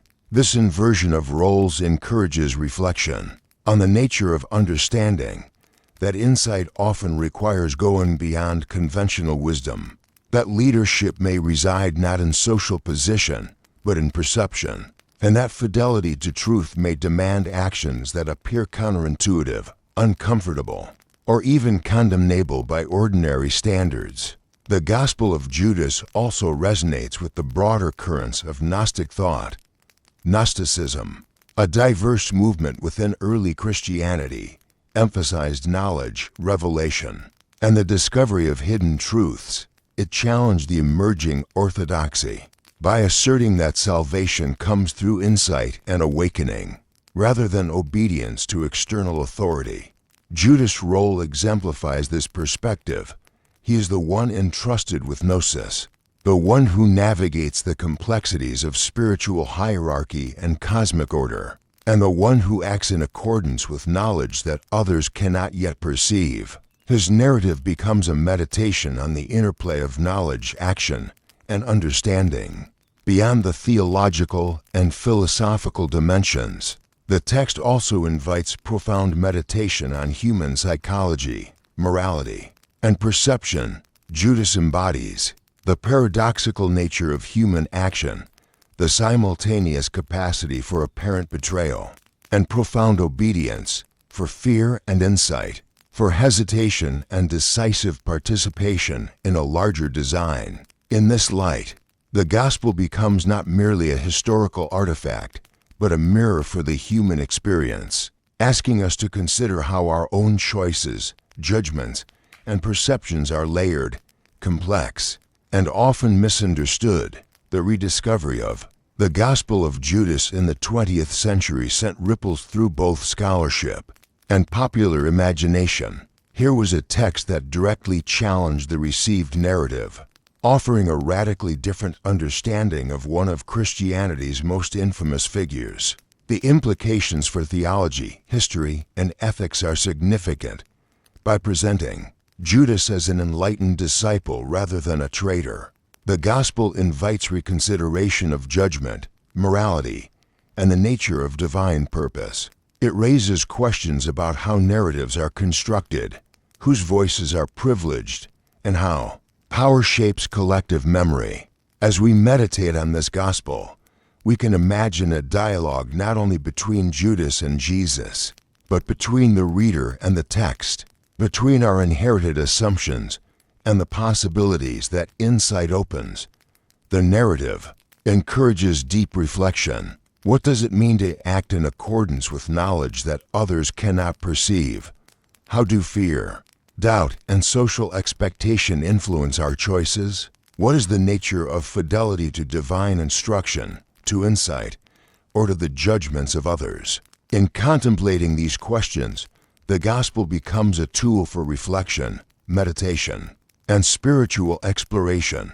Furthermore, the Gospel of Judas illuminates the fragility of history. For centuries, Judas was remembered only as a symbol of betrayal, while this alternative vision remained hidden, preserved in a single manuscript, susceptible to decay, neglect, and obscurity. Its survival and eventual rediscovery highlight the contingency of knowledge, how narratives are preserved or suppressed, how authority shapes memory, and how hidden truths can endure, waiting to be rediscovered and reconsidered. It is a testament to the persistence of insight, the endurance of challenging perspectives, and the subtle ways in which history contains multitudes beyond the dominant narrative. The text also reminds us of the profound courage required to act in accordance with understanding. Judas, though vilified by tradition, is depicted as undertaking his role with awareness, intention, and reflection. He navigates fear, moral tension, and the risk of misunderstanding, demonstrating that discipleship is not simple, and that insight may demand choices that appear morally ambiguous or socially unacceptable. In this depiction, Judas becomes a model not of treachery, but of conscientious engagement with complex truths, a figure whose legacy invites reflection on courage, discernment, and moral depth. In contemplating Judas through this lens, we are invited to consider the broader implications for understanding history, morality, and narrative. How many other voices have been silenced because they challenged established interpretations? How often are figures demonized or exalted not solely for their actions, but for the meanings imposed upon them by later authorities? The Gospel of Judas, in revealing a hidden perspective, encourages humility, curiosity, and openness to the complexities of human action and divine purpose. Reading the Gospel, one senses its meditative cadence. The dialogues, descriptions, and teachings unfold slowly, allowing the reader to reflect, pause, and absorb. Each passage becomes an invitation to contemplation, to enter the mind and heart of Judas, to perceive the hidden currents that guided his actions, and to consider the delicate balance between appearance and intention, between worldly judgment and spiritual insight. Ultimately, the Gospel of Judas challenges us to rethink the very nature of betrayal, loyalty, and discipleship. It invites a vision of Christianity and spirituality in which insight, knowledge, and understanding are paramount, in which the conventional markers of morality are reframed by deeper perception, and in which even the most reviled figures may possess wisdom, courage, and a crucial role in the unfolding of sacred purpose. In doing so, it transforms Judas from a symbol of condemnation into a figure of contemplation, reflection, and enduring spiritual significance. And so, as we close the codex, imagining the desert wind rustling outside and the dim lamplight flickering across the fragile pages, we carry with us a new understanding. Judas, once forever cast as the betrayer, emerges as a disciple of insight, a participant in divine design, and a mirror for our own perceptions, judgments, and moral assumptions. His story reminds us that history is rarely simple, that narratives are layered, and that understanding often lies hidden beneath the surface, waiting for those willing to seek it with patience, attention, and openness. Beyond the voices of Mary Magdalene and Judas, the world of early Christianity was vast, diverse, and far richer than the canonical Gospels alone suggest. Scattered across deserts, hidden in jars, whispered among secretive communities, there existed a multitude of writings, texts that offered new visions of Jesus, alternative cosmogonies, mystical teachings, and contemplative practices.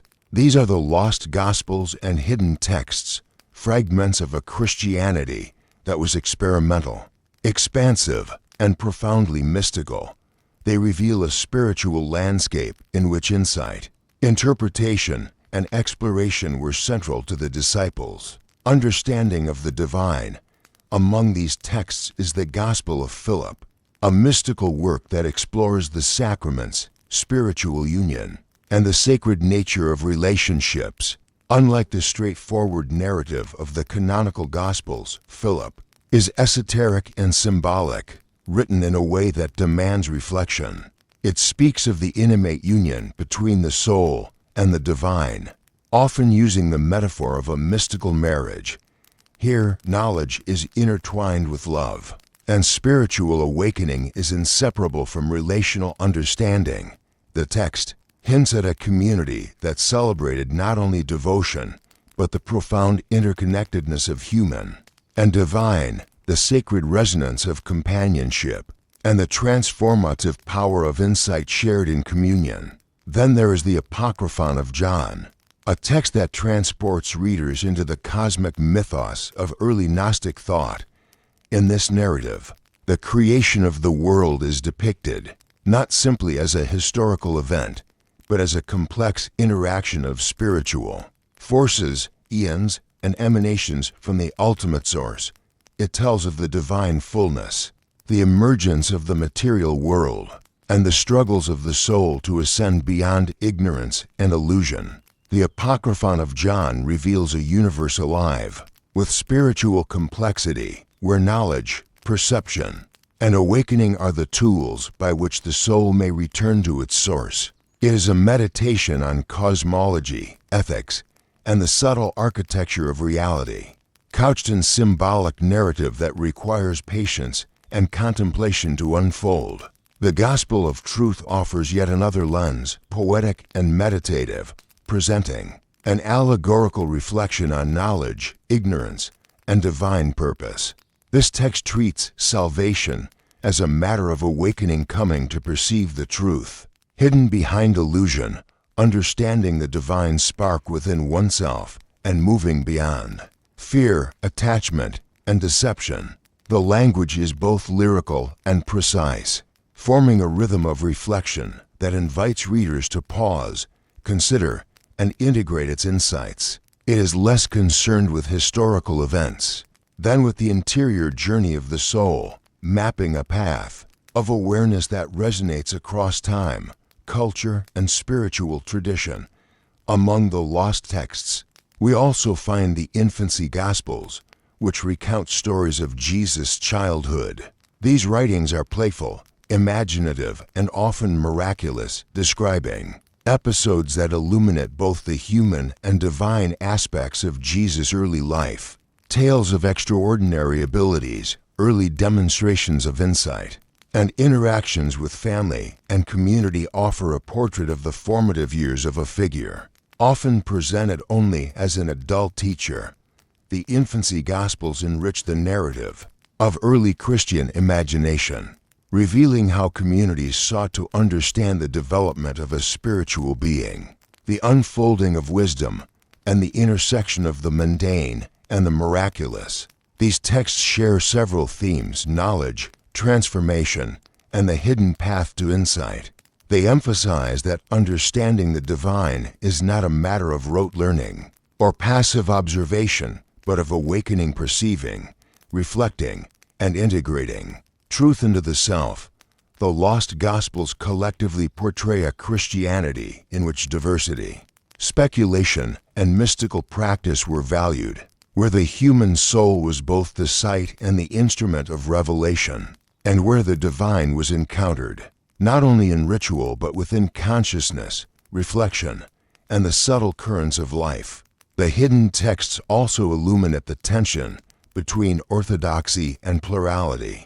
As certain texts gained prominence, others were deemed heretical, dangerous, or obscure. The reasons were not always theological in the narrow sense, but often political, social, and practical. A unified canon offered cohesion, authority, and clarity, while diverse teachings could challenge hierarchies, create confusion, or empower voices outside established structures. The lost Gospels, therefore, stand as reminders of the richness that was excluded, of wisdom that was preserved only in fragments, and of perspectives that invite reconsideration of history, community, and spiritual practice. Take, for instance, the Gospel of Mary mentioned earlier. In her vision, she encounters esoteric truths and communicates insight that challenges hierarchy and empowers women. Philip, John, and Judas also offer perspectives that reveal complexity in discipleship, cosmic understanding, and the path to awakening. In each case, the texts emphasize the interior life, the pursuit of gnosis, and the delicate balance between guidance and personal insight.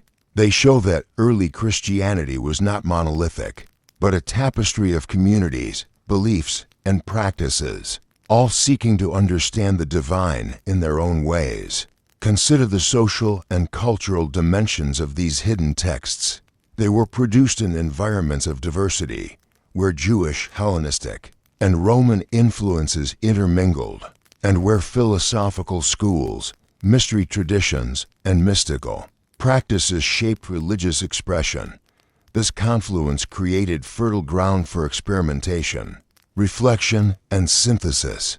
Communities explored multiple interpretations of Jesus' teachings, experimented with ritual and meditation, and recorded visionary experiences. These texts are not isolated anomalies. They are part of a broader cultural and spiritual dialogue, a conversation that spans centuries and regions, linking philosophy, theology, and imagination. The process of preserving these texts was precarious. Many were hidden in jars, buried in deserts, or secreted away to protect them from destruction. The discovery of the Nag Hammadi codices in 1945 brought to light over 50 texts, including Gospels, treatises, and hymns, revealing a side of early Christianity that had been nearly erased from collective memory. Scholars were astonished not only by the quantity of material, but by the depth, sophistication, and imaginative richness of these works. Each codex is a time capsule containing the voices of those who dared to explore, reflect, and preserve insight outside the constraints of orthodox authority. The mystical quality of these texts is striking. They often employ symbolic language, allegory, and layered narratives to convey truths that resist simple articulation. Readers are invited into a reflective, meditative mode, considering meanings beneath the surface, engaging with questions of perception, morality, and the nature of reality itself. They teach that understanding is active, participatory, and nuanced, that the divine is not a simple construct, but a presence to be perceived, contemplated, and integrated, and that insight emerges not from unquestioned obedience, but from discernment and inner awakening. One may also notice the ethical and spiritual subtleties embedded in these works. The texts often explore the tension between knowledge and action, insight and obedience, human limitation and divine design. They challenge readers to consider the complexity of moral decisions, the ambiguity of human motivation, and the interplay of visible and hidden forces in life and history. In doing so, they offer lessons that extend beyond theology into philosophy, psychology, and personal reflection, creating a bridge between historical context and timeless meditation on the human condition. The hidden Gospels also provide a fascinating lens into the role of community in early Christian life. Knowledge and insight are often transmitted through dialogue, mentorship, and shared reflection. The texts portray discipleship as dynamic and interactive, emphasizing discussion, correction, and collective exploration. Spiritual awakening is not solitary. It occurs within relationships, within communities committed to mutual understanding and shared inquiry. This relational aspect contrasts sharply with later portrayals of Christianity as hierarchical and authoritarian, highlighting the diversity of early practices and beliefs. In contemplating these lost texts, one senses the fragility of human history and the resilience of insight. So many voices were nearly erased, yet fragments survive, carrying whispers across centuries. They remind us that the record we inherit is partial, constructed, and influenced by power, politics, and chance.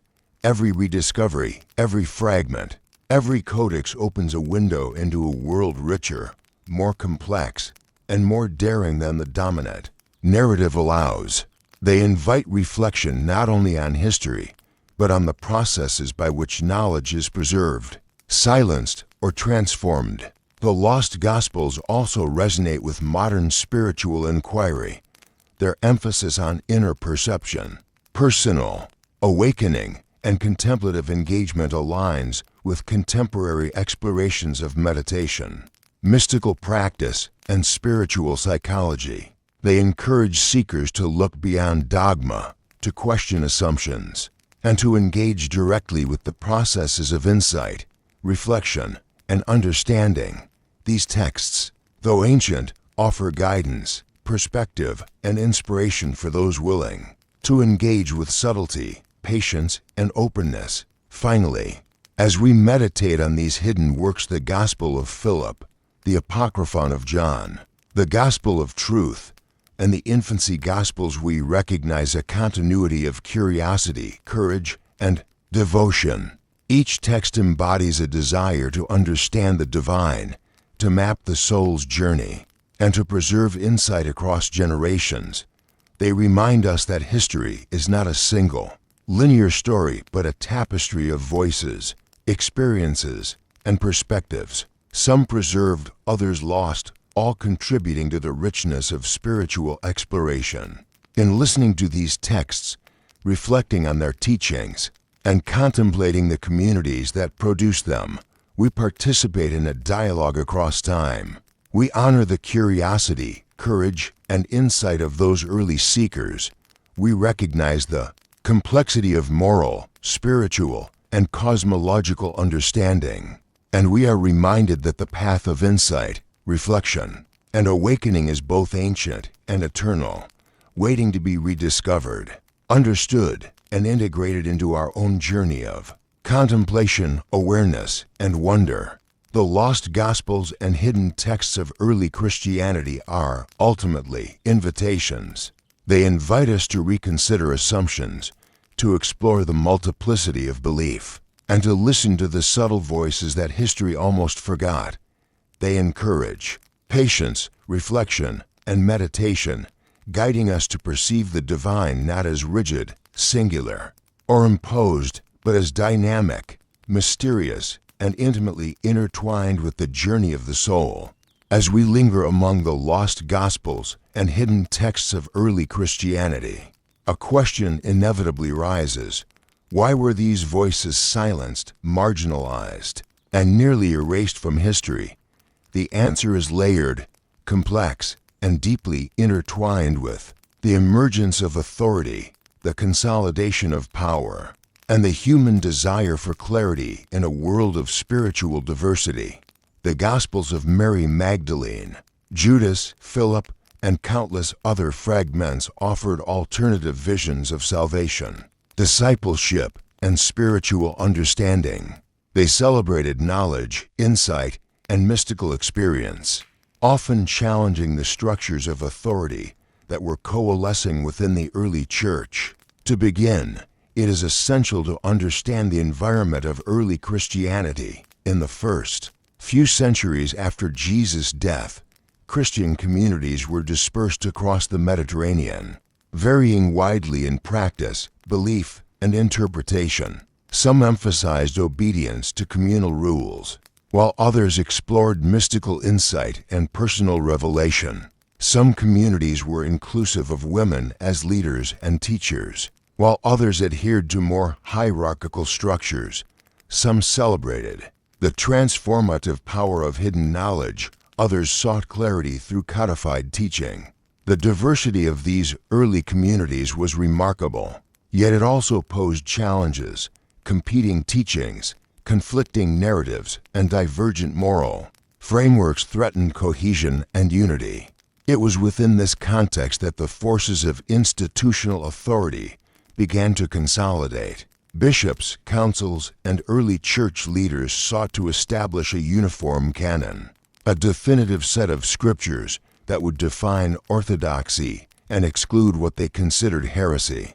This process was not merely theological, but profoundly political. A unified text and unified teaching allowed communities to cohere, to defend themselves against internal conflict and external persecution, and to establish a sense of legitimacy and authority. Texts that were esoteric, mystical, or subversive, particularly those that elevated marginalized voices or challenged hierarchical control, were increasingly at risk of suppression.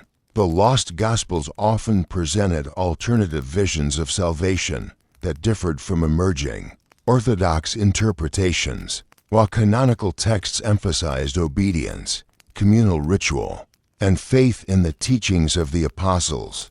Many hidden texts suggested that salvation was a matter of insight, awakening, and personal gnosis. The Gospel of Thomas, the Gospel of Mary, the Gospel of Judas, and others emphasized self-discovery, the inner light, and the discernment of hidden truths. To church leaders striving for cohesion, these alternative perspectives were potentially destabilizing. If salvation could be attained through insight rather than obedience, The authority of hierarchical leaders, councils, and institutional structures could be called into question. Gender also played a significant role in why certain texts were silenced. Many of the hidden Gospels elevated women as teachers, visionaries, and spiritual authorities. Mary Magdalene, in particular, emerges in her Gospel not only as a disciple but as a guide, a visionary, and a teacher. In her interactions with the other disciples, she demonstrates authority, insight, and discernment. Such portrayals threatened emerging patriarchal structures, challenging the assumption that leadership, interpretation, and spiritual authority belonged primarily to men. Suppressing these texts allowed the consolidation of power along gendered lines, marginalizing the contributions of women and shaping a narrative in which male authority became the norm. Political factors also influenced which texts survived and which were destroyed. The Roman Empire, under leaders like Constantine, sought unity within the Christian community as a means of social and political stability. A unified canon reinforced cohesion, offered clear moral guidance, and provided a framework for governance. Texts that diverged from this vision, esoteric, mystical, or radically interpretive, were often labeled heretical, condemned, or excluded from circulation. The decisions of councils such as Nicaea and subsequent synods were not purely theological. They were also strategies to maintain unity, control narrative, and assert influence across vast and diverse populations. Another factor in the silencing of these texts is the human tendency to favor clarity over ambiguity. Lost Gospels often employed symbolic, allegorical, and mystical language, requiring interpretation, reflection, and contemplation. Such texts were powerful in their depth, yet they also introduced uncertainty. Leaders seeking to establish clear and authoritative teachings may have perceived these works as confusing, threatening, or divisive.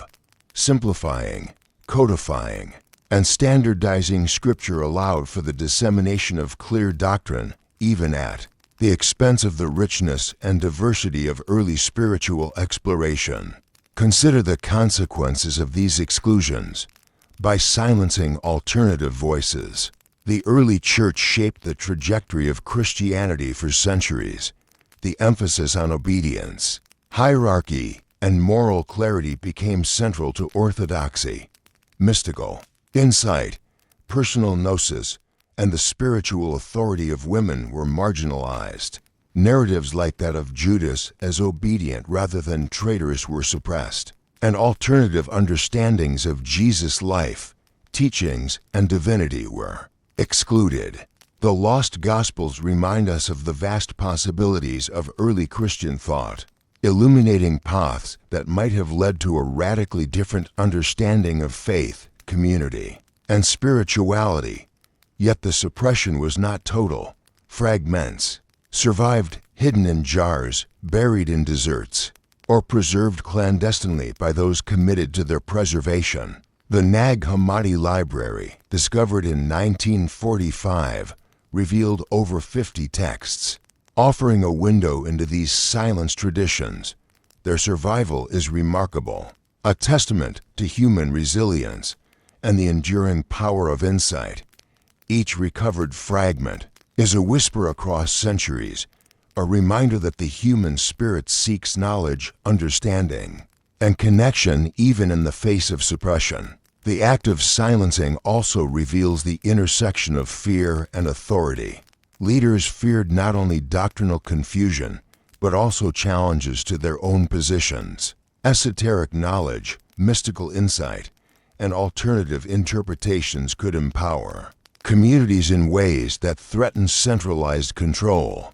By limiting access to certain texts, by defining orthodoxy and heresy, by emphasizing obedience and hierarchy, authority figures exercised control over narrative, memory, and spiritual development.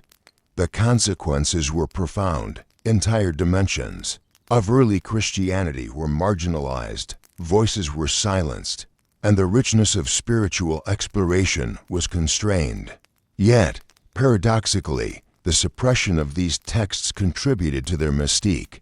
The very act of hiding, the label of heresy, and the stories of persecution created an aura of sacredness and intrigue. The texts became treasures waiting to be rediscovered, keys to understanding a past nearly erased. Scholars, explorers, and seekers who uncovered these works were confronted with alternative visions of discipleship, insight, and revelation, challenging long-held assumptions and inviting reflection on the nature of truth, authority, and spiritual awakening. In reflecting on why these Gospels were silenced, one is invited to meditate on the dynamics of power, history, and human perception. Authority shapes memory. Power dictates which voices are heard and which are marginalized. Fear and ambition influence the preservation of knowledge. Yet the fragments that remain testify to resilience, insight, and the enduring human search for understanding. They remind us that history is not neutral, that the past is constructed as much by exclusion as by inclusion, and that the voices of the silenced continue to speak. If we are willing to listen with patience and attention, ethical questions emerge. As well, if knowledge empowers, who should have access? If insight threatens established structures, is it inherently dangerous? The lost Gospels invite contemplation on these dilemmas, challenging readers to consider the tension between clarity and complexity, authority and freedom, conformity and personal awakening. They reveal that the shaping of history, particularly spiritual history, is rarely simple or impartial. Decisions about inclusion and exclusion carry consequences that echo across generations, influencing not only doctrine but culture, social organization, and the very understanding of human potential. Gender, hierarchy, and power converge in these silencing processes. Women like Mary Magdalene, who embody spiritual authority, vision, and insight, were marginalized not because their teachings lacked value, but because they challenged entrenched norms. Alternative visions of salvation, whether through gnosis, insight, or mystical practice, were suppressed in favor of hierarchical obedience. Communities and individuals were forced to conform, while alternative narratives were buried. In this context, the lost Gospels are more than texts. They are testimonies to the courage, resilience, and creativity of those whose voices were nearly erased. Finally, the silencing of these texts encourages a reflective practice for modern readers. It invites awareness of the fragility of knowledge, the influence of power, and the contingency of historical memory. It calls attention to the voices that history has favored and those it has suppressed, challenging us to listen, reflect, and consider what might have been lost. The recovered fragments, the whispers of alternative visions, and the enduring curiosity of those who preserve these texts offer a meditation on the nature of understanding, authority, and the human quest for truth. In contemplating why the Gospels were silenced, we are confronted with the interplay of fear, authority, insight, and resilience. We witness the mechanisms of suppression, the processes of marginalization, and the strategies by which power asserts control over knowledge. Yet we also see the persistence of spirit, the endurance of insight, and the subtle, enduring presence of voices that refuse to be completely erased.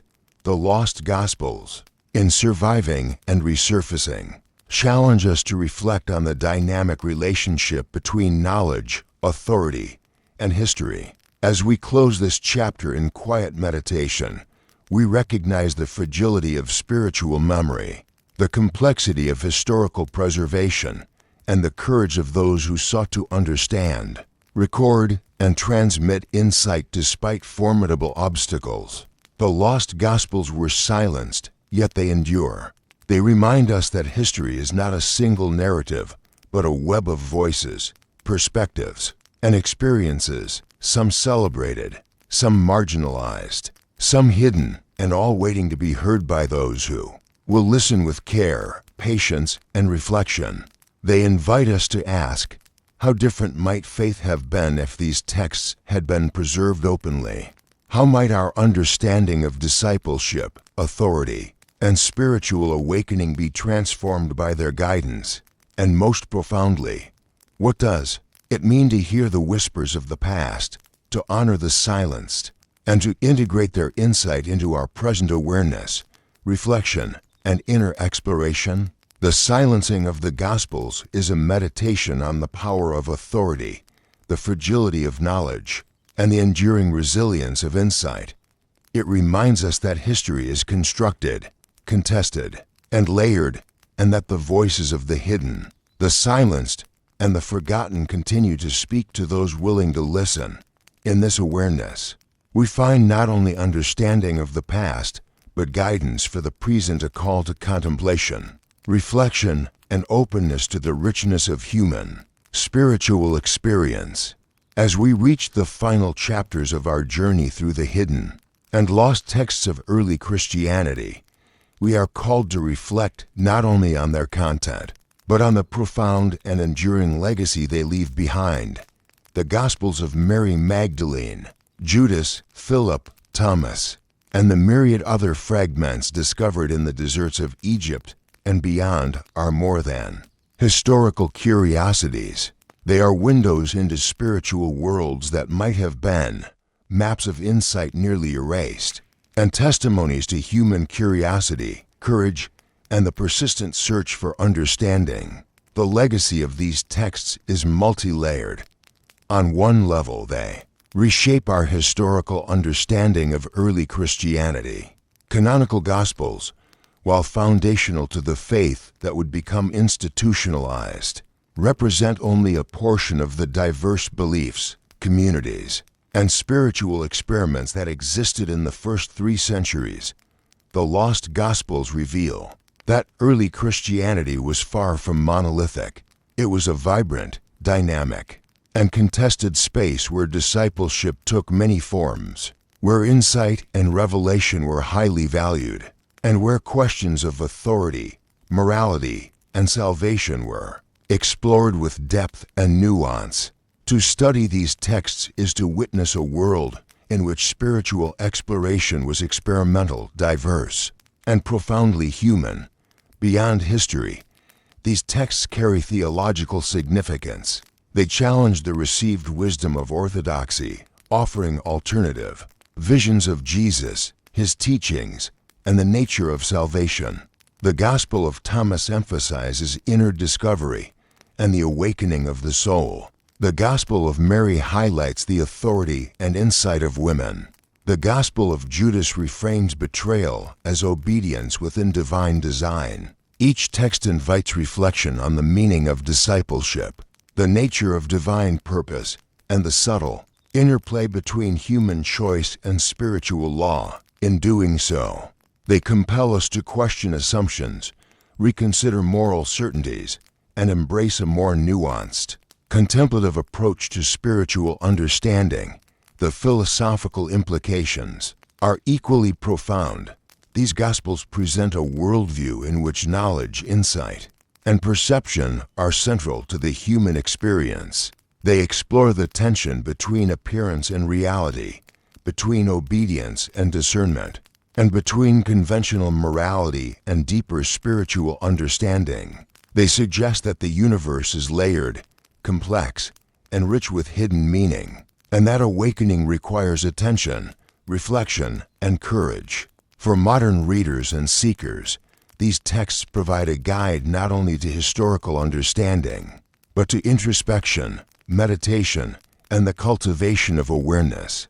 One of the most striking aspects of their legacy is the challenge they pose to power structures, both historical and contemporary. By preserving alternative voices, questioning authority, and elevating hidden knowledge, these texts highlight the dynamics of control, marginalization, and narrative shaping. They remind us that history is constructed, that what survives often reflects power as much as truth, and that voices suppressed or ignored carry insights that can illuminate forgotten dimensions of human experience. This awareness encourages a reflective engagement with all history, prompting us to consider whose voices are heard, whose are silenced, and what might have been lost in the process. The rediscovery of these texts in the 20th century, particularly through the Nag Hammadi Library, brought these forgotten voices back into the light. Scholars, theologians, and spiritual seekers were confronted with narratives that were radical, beautiful, and challenging. The texts became a source of fascination, not only for their content, but for what they revealed about the fragility of historical memory and the resilience of human insight. They demonstrated that even when hidden, the pursuit of understanding can endure across centuries, awaiting rediscovery by those willing to listen carefully, reflect deeply, and question assumptions. The lost Gospels also resonate with modern spirituality. In a contemporary landscape where mysticism, meditation, and personal exploration are increasingly valued, these texts offer both inspiration and guidance. They encourage seekers to look beyond dogma, to explore the inner life, and to cultivate insight, awareness, and discernment. The emphasis on gnosis, the awakening of knowledge and perception, aligns with practices across traditions that prioritize direct experience, reflective contemplation, and the development of wisdom. These texts remind us that spiritual insight is not confined to institutions or canonical teachings, but is accessible to all who engage with curiosity, patience, and openness. The cultural and literary impact of these texts is equally remarkable. Writers, historians, and thinkers have drawn upon the imagery, narratives, and themes of the lost Gospels to explore questions of morality, identity, and human potential. Their stories, whether of Mary Magdalene, Judas, or the mystical teachings of Thomas, resonate with universal themes of insight, courage, struggle, and transformation. They offer a rich tapestry for reflection on human experience, the pursuit of meaning, and the enduring tension between knowledge and power, freedom and authority, perception and conformity. Consider the lessons they offer on resilience. The lost gospel survived through centuries of suppression, neglect, and the vagaries of fortune. They were hidden in jars, buried in deserts, and preserved by those who understood their value. Their endurance demonstrates the power of human effort to safeguard insight, the persistence of curiosity, and the capacity of ideas to transcend time and circumstance. In this way, they are not only historical documents, but symbols of perseverance, hope, and the enduring quest for understanding. Equally important is the invitation these texts offer to reconsider morality and ethics.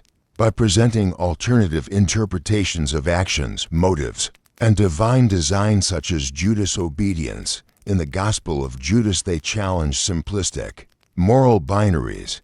They remind us that human actions are complex, that judgment requires perspective, and that insight often demands reflection on multiple layers of meaning. This perspective is as relevant today as it was in antiquity, encouraging readers to cultivate discernment, empathy, and thoughtful engagement with both history and contemporary life. The lost Gospels also illuminate the spiritual contributions of marginalized voices. Women, mystics, and those with unconventional insight are central in these texts, offering perspectives that were largely erased from later orthodoxy. By listening to these voices, we gain a more complete, nuanced understanding of early Christian thought, and we are reminded that spiritual authority and wisdom have always been diverse, dynamic, and sometimes suppressed. Their presence challenges hierarchies, amplifies hidden perspectives, and enriches our understanding of the interplay between gender, power, and spiritual insight. Furthermore, the texts underscore the contingency of historical narrative. What survives in canonical form is often determined not by intrinsic value alone, but by social, political, and institutional forces. The lost Gospels remind us to approach history with humility, curiosity, and critical awareness, recognizing that the record we inherit is partial, constructed, and shaped by choices about inclusion and exclusion. By engaging with these texts, we participate in a dialogue across time, bridging gaps between the recorded past and the hidden, the canonical and the marginal, the celebrated and the suppressed. Their rediscovery also invites reflection on the nature of faith itself. If these Gospels had been preserved openly, how might belief have evolved? How might understandings of discipleship, authority, and salvation have differed? By presenting alternative visions, these texts open possibilities for spiritual imagination, ethical reflection, and contemplative exploration. They encourage us to imagine a Christianity more pluralistic, mystical, and participatory, a tradition in which insight, reflection, and awakening were as central as obedience, ritual, and doctrine. Finally, the legacy of the lost Gospels is a meditation on the fragility and resilience of human understanding. They teach that insight can be suppressed, but not entirely extinguished, that history can be shaped, but not fully controlled, and that the search for knowledge, meaning, and spiritual awakening is enduring and universal. They remind us that the past is layered, that voices whisper across time, and that listening carefully to these whispers enriches our understanding not only of history, but of ourselves, our communities, and the spiritual journey that continues to unfold in every generation. In contemplating their legacy, we also encounter a call to mindfulness and reflection. The texts encourage patience, contemplation, and attentiveness. They are not merely to be read quickly or superficially. They require immersive engagement, reflection on subtle meanings, and openness to insight. In doing so, they guide readers toward a deeper understanding of self, society, and the intricate interplay of knowledge, perception, and divine presence. Ultimately, the lost Gospels are a testament to the enduring human quest for understanding, insight, and awakening. They remind us that history is not silence, but a chorus of voices, some dominant, some silenced, all contributing to the richness of our heritage. They call upon us to honor the hidden, to reflect on the marginalized, and to embrace the complexity, depth, and mystery that define both history and the human spirit. As we close this chapter, we carry with us the echoes of these hidden texts, the voices of Mary, Judas, Philip, Thomas, and countless others. Their words, preserved against the odds, invite us into a reflective, contemplative, and awakened engagement with the spiritual and historical world. They remind us that insight endures, that wisdom can transcend suppression, and that the human heart, attuned to reflection and curiosity, remains capable of perceiving the divine across time and circumstance. And so, as we prepare to drift into rest, we leave this meditation with a gentle awareness. The lost Gospels are not merely remnants of the past, but living invitations to perception, understanding, and reflection. They teach us to listen, to contemplate, and to honor the voices that history almost forgot. Their legacy is timeless, their wisdom enduring, and their presence a whisper across centuries, guiding the attentive soul toward insight, awakening, and the subtle illumination of the inner path. In the quiet spaces between the pages of the lost Gospels and hidden texts, there exists a world of practice and ritual, a realm where the human spirit sought direct experience of the divine.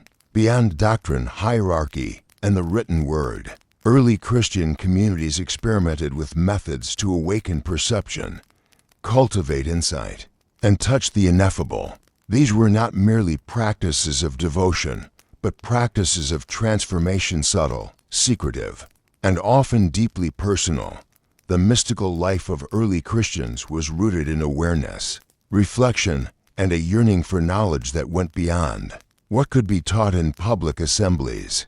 Communities like those that produced the Gospel of Thomas or the Gospel of Philip emphasized not only reading and study, but the cultivation of inner perception. Meditation, prayer, and contemplative exercises were tools to access the hidden layers of reality, to awaken what they often referred to as the inner light or divine spark within the self. These practices were intimate, often transmitted orally or demonstrated by trusted guides, and designed to reveal truths not accessible through ordinary observation or conventional instruction. Among the techniques described or implied in these texts is contemplative reflection on sayings or parables. The Gospel of Thomas, for instance, consists of 114 cryptic sayings of Jesus. Each saying is a seed designed to awaken reflection, provoke insight, and encourage the seeker to look beyond the surface of words. Early practitioners would repeat these sayings, meditate upon them, and allow their meaning to unfold over time, often in silence. This method of repeated contemplation created a rhythm of engagement, fostering both memory and insight, and training the mind to perceive subtle truths that ordinary instruction might obscure. Ritual purification was another essential element. Water, oil, fasting, and other acts of preparation were not merely symbolic, but designed to refine perception and attune practitioners to the sacred. By disciplining the body and focusing the senses, early Christians sought to create a receptivity in which insight could arise naturally. Fasting, for instance, was not only a demonstration of devotion, but a way to quiet distractions, heighten sensitivity, and attune the mind to the rhythms of inner and cosmic life. The interplay of body and spirit was central. The external acts of ritual were mirrors and catalysts for internal awakening. In some communities, guided visualization and meditative exercises formed the core of spiritual practice.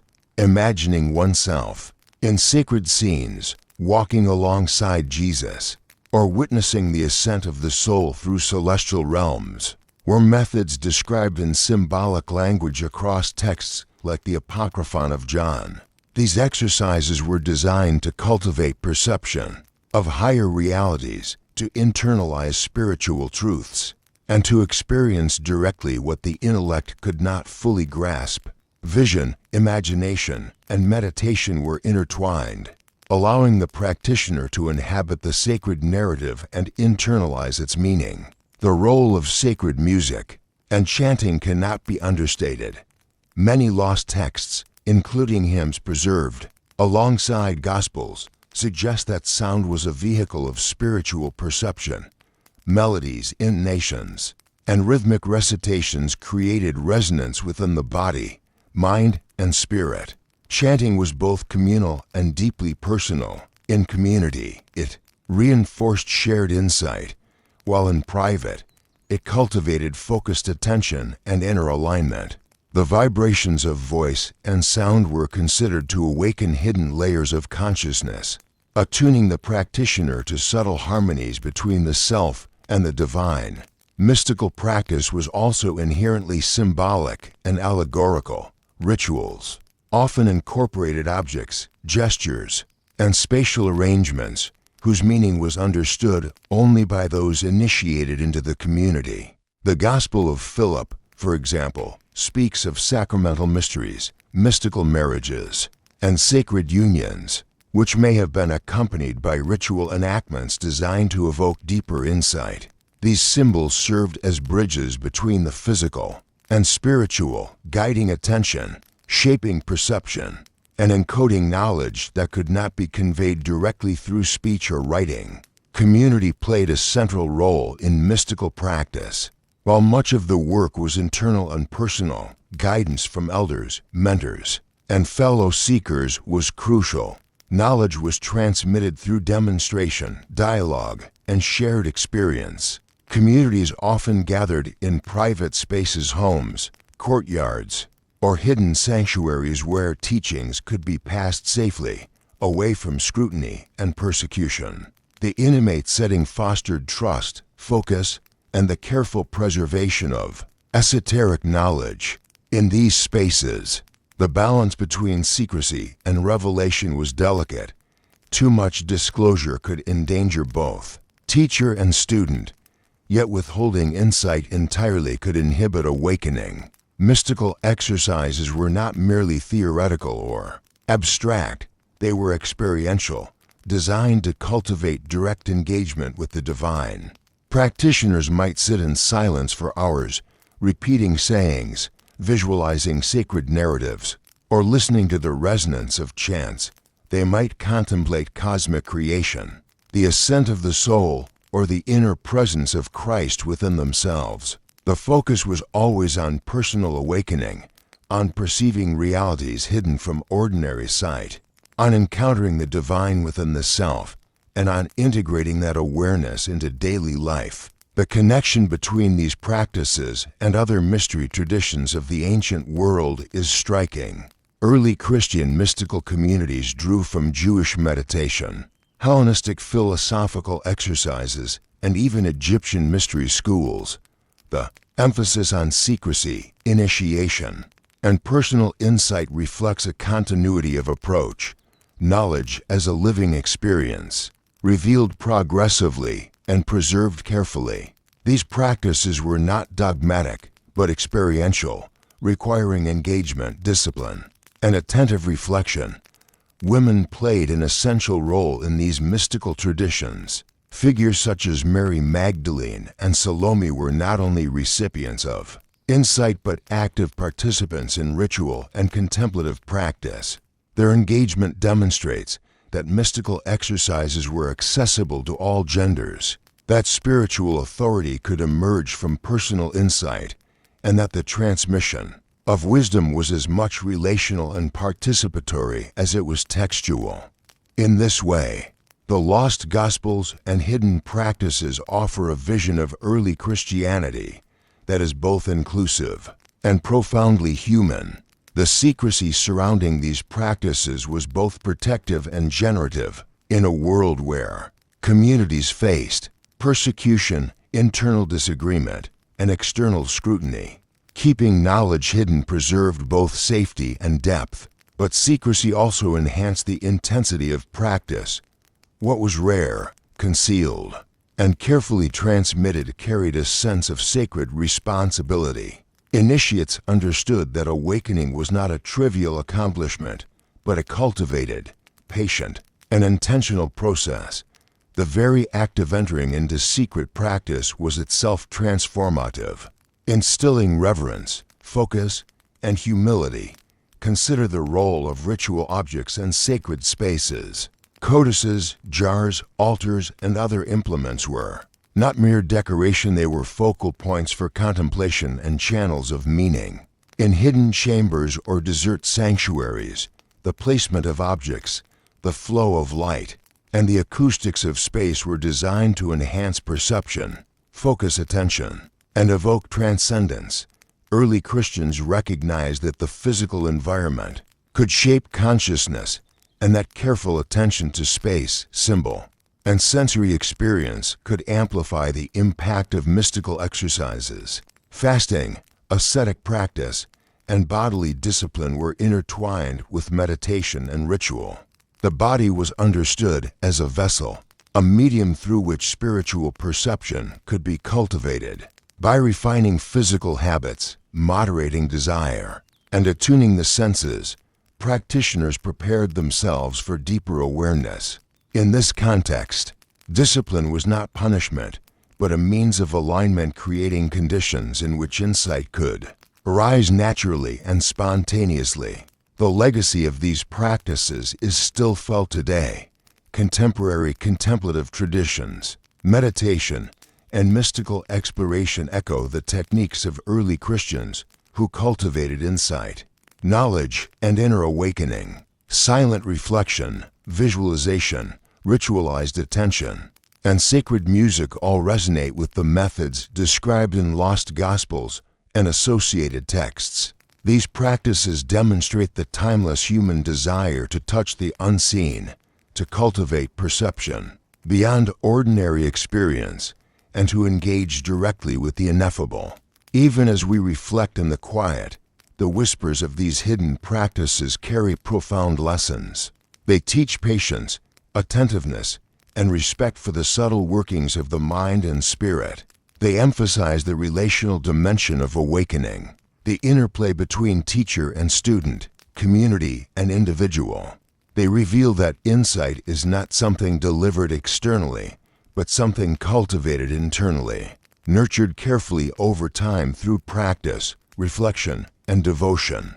The mystical exercises of early Christianity remind us that spirituality is experiential, not merely theoretical. Reading, study, and intellectual understanding are only the beginning. True awakening requires engagement, reflection, and practice. The lost Gospels encourage active participation in the sacred, inviting seekers to meditate, contemplate, and internalize insight through disciplined attention and ritualized awareness. Finally, these practices invite us to consider the fragility and resilience of hidden knowledge across centuries, despite suppression, persecution, and neglect. The methods of meditation, contemplation, and ritual survived, preserved in fragmentary texts, oral transmission, and subtle cultural memory. They endured, waiting to be rediscovered. Their survival is a testament to human determination, curiosity, and reverence for insight. Each fragment is a whisper from the past, a guide for those willing to practice patience, reflection, and attentive listening. In engaging with the mystical practices and secret rituals of early Christianity, we are called to inhabit a quiet, reflective space. We are invited to meditate on insight, to cultivate awareness, and to explore the inner light that these texts point toward. The practices themselves, though ancient, are living.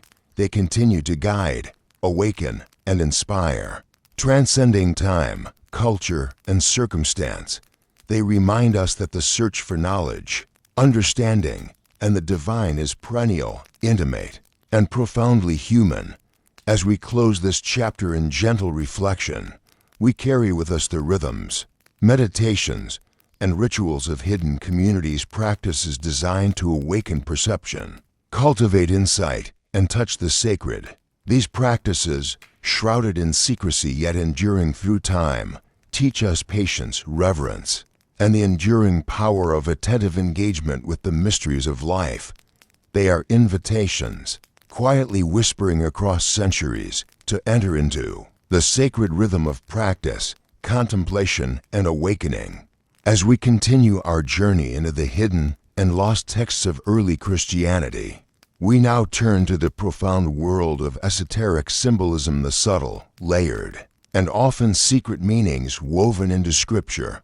The lost Gospels and apocryphal writings are filled with imagery, numerology, allegory, and coded language designed not only to tell a story, but to convey hidden truths. These symbols are keys to understanding spiritual realities, inviting careful reflection, contemplation, and insight. From the earliest days of Christian writing, authors recognized that truth could be multidimensional. Words, images, and numbers were not only carriers of information, but instruments of perception. A parable was not merely a tale. A vision was not merely a narrative. Each was an invitation to see beyond the surface, to perceive layers of meaning accessible only through attentive contemplation. In this sense, Scripture functioned both as instruction and as a spiritual exercise, teaching not only what to think, but how to perceive, reflect, and awaken. Consider the Gospel of Thomas, with its 114 cryptic sayings. Each saying is like a jewel, faceted and refractive, reflecting different insights depending on the perspective of the reader. The kingdom of God is within you and all around you, one saying declares, simultaneously pointing to internal discovery and the omnipresence of the sacred. The symbolism here is subtle, yet profound. The seeker is encouraged to look inward, to recognize the divine in themselves and in the world, and to cultivate awareness that transcends ordinary perception. The teachings are intentionally elliptical, designed to provoke reflection rather than provide immediate answers. Numerology played a significant role in these texts. Numbers were not merely counts or measurements. They carried symbolic weight. 3, 7, 12, and 40 recur throughout Scripture, each evoking a layer of meaning. 3 often represents the triune nature of spiritual reality, body, soul, and spirit, or Father, Son, and Spirit. 7 symbolizes completeness, cycles of transformation, and spiritual perfection. 12 evokes cosmic order, community, and alignment with divine governance. 40 often signifies testing, trial, and transformation. For the attentive reader, these numbers were not accidental, but integral to the unfolding of insight, guiding the mind to perceive hidden patterns and harmonies. Allegory and metaphor permeate the lost Gospels. The Gospel of Philip, for example, speaks of mystical marriage, not merely physical union, but the joining of human and divine, spirit and perception, understanding and insight. These allegories were coded teachings, intelligible to initiates, inviting reflection on processes of inner awakening and spiritual integration. The use of metaphor allowed authors to convey complex spiritual truths without exposing communities to misunderstanding or persecution, and without reducing sacred mysteries to literal description. Symbolic language also served as a protective measure in a world where alternative interpretations could be deemed heretical. Esoteric symbols allowed communities to transmit insight discreetly. Only those prepared through practice, meditation, and guidance could access the deeper layers of meaning. To the uninitiated, a text might appear cryptic or enigmatic. To the attentive, it revealed rich vistas of understanding. In this way, symbols functioned both as gateways and as safeguards, preserving knowledge while cultivating discernment.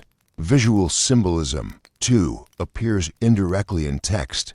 References to light, water, bread, and the vine were not merely literal. They carried layered spiritual significance. Light often represented insight, awareness, and divine presence. Water symbolized purification, transformation, and flow between the seen and unseen worlds. Bread and wine spoke to nourishment, communion, and the integration of physical and spiritual realities. These images recur across texts, forming a rich symbolic vocabulary through which spiritual truths could be transmitted subtly yet powerfully. The Apocryphon of John offers one of the most vivid examples of cosmic symbolism. The text describes emanations, eons, and the creation of the world in symbolic terms that map both external cosmos and inner consciousness. Each figure, each action, and each relationship carries layers of meaning, reflecting spiritual principles and patterns of awakening. To the attentive reader, these symbols were not abstract metaphysics, but practical guides to understanding the structure of reality, the dynamics of soul and spirit, and the path toward insight. Ritual and symbolism were intertwined. Objects, gestures, and spatial arrangements in early Christian communities reinforced symbolic understanding. Codices, altars, jars, and sacred spaces carried meaning beyond the material. They were used in ceremonies, contemplative exercises, and meditative practice, creating a resonance between outer form and inner perception. Symbolism was thus both literary and lived, a dynamic, participatory language shaping consciousness, memory, and insight. The Hermetic and Gnostic influence on symbolism is also evident. Many of the lost Gospels incorporate concepts and imagery resonant with other mystical traditions of the ancient Mediterranean. From Jewish mysticism to Hellenistic philosophy and Egyptian mystery schools, these connections suggest that early Christian writers were not isolated, but deeply engaged with a broader network of spiritual ideas. Symbols served as bridges across traditions, encoding wisdom that transcended a single community or culture, while allowing teachings to remain accessible only to those who were prepared. Gendered symbolism also emerges in these texts. Mary Magdalene, Sophia, and other female figures are imbued with symbolic significance. They often represent wisdom, insight, and the capacity for discernment. Their interactions with Jesus and other disciples carry allegorical meaning, revealing dynamics of inner awakening, relational insight, and spiritual hierarchy. Symbolism thus communicates both metaphysical principles and social realities, encoding knowledge about gender, authority, and perception in ways that endure beyond literal narrative. The lost Gospels also employ paradoxical language, which functions as a tool for awakening perception. Sayings that appear contradictory or enigmatic are designed to disrupt ordinary patterns of thought, inviting reflection and deeper insight. For instance, whoever seeks will find, and whoever finds will be disturbed. Such statements challenge assumptions, provoke contemplation, and foster openness to multiple layers of meaning. Paradox serves as a gateway, revealing that understanding is not linear but relational, dynamic, and contingent on the inner development of the seeker. Consider the role of initiation and guided interpretation. Many symbols were not meant to be comprehended by solitary reading alone. Elders, teachers, and spiritual guides provided context, interpretation, and guidance, ensuring that the symbols opened understanding rather than confusion. This dynamic of mentorship reinforced communal bonds, cultivated discernment, and preserved the integrity of esoteric knowledge. It was a pedagogy of insight, emphasizing careful attention, ethical engagement, and the maturation of perception over time. The lost Gospels also encode ethical and spiritual principles through symbolism. Actions, interactions, and cosmic events are often allegories for processes of inner transformation. For example, the ascent of the soul through eons in the Apocryphon of John represents the gradual awakening of consciousness and the liberation of insight from ignorance. The mystical marriage in the Gospel of Philip symbolizes the union of understanding and experience, perception, and embodiment. These symbols were not decorative. They were functional, guiding spiritual practice, reflection, and the cultivation of inner life. One of the most fascinating aspects of esoteric symbolism is its multi-layered accessibility. A novice might perceive a simple story or saying, while a more practiced seeker could discern deeper patterns, metaphysical principles, and ethical guidance. Symbols function on multiple levels simultaneously as narrative, as guide for practice, as map of the cosmos, and as instruction in moral and spiritual awakening. This layering ensured both protection and longevity, allowing texts to survive across centuries while transmitting knowledge to those attuned to its depths. The rediscovery of these texts in the 20th century has revealed the richness of symbolic language. In early Christianity, scholars and spiritual seekers alike have been struck by the depth, subtlety, and intentionality of symbolism, noting how it bridges history, cosmology, psychology, and spirituality. The symbols are not frozen in time. They continue to invite reflection, meditation, and integration into contemporary practice, offering insights into both the spiritual landscape of antiquity and the enduring dynamics of human perception. In exploring esoteric symbolism, we also encounter the interplay of secrecy and revelation. Symbols both conceal and reveal, depending on the readiness of the reader or initiate. This dynamic teaches patience, attentiveness, and humility. The hidden meaning of Scripture is not a puzzle to be solved intellectually, but a subtle process of attunement, reflection, and awakening. Symbolism is the language of insight, inviting the seeker into active engagement, careful observation, and inner cultivation. Moreover, symbolism provides a bridge between scripture and lived experience. The allegories, numbers, and metaphors encode practical guidance for meditation, ethical living, and spiritual practice. They invite the reader to perceive the sacred in everyday life, to see the divine patterns in ordinary actions, and to cultivate awareness that extends beyond textual understanding into embodiment and experience. Symbolism thus transforms reading into practice, perception into awakening, and knowledge into living insight. The legacy of esoteric symbolism in Scripture is profound. It reminds us that sacred texts are not merely historical artifacts or moral instruction, but dynamic tools for perception, reflection, and transformation. They teach us to read with care, to reflect with patience, and to perceive with openness. They invite us into a world where meaning is layered, insight is cultivated, and understanding is both personal and communal. As we conclude this chapter, we carry with us the awareness that symbolism is not simply decoration, but a living language of insight. It invites contemplation, guides practice, and awakens perception. It reminds us that the lost Gospels, in their depth and subtlety, offer more than historical knowledge. They offer a path into the inner life, a map for awakening, and a bridge between the seen and unseen, the literal and the transcendent.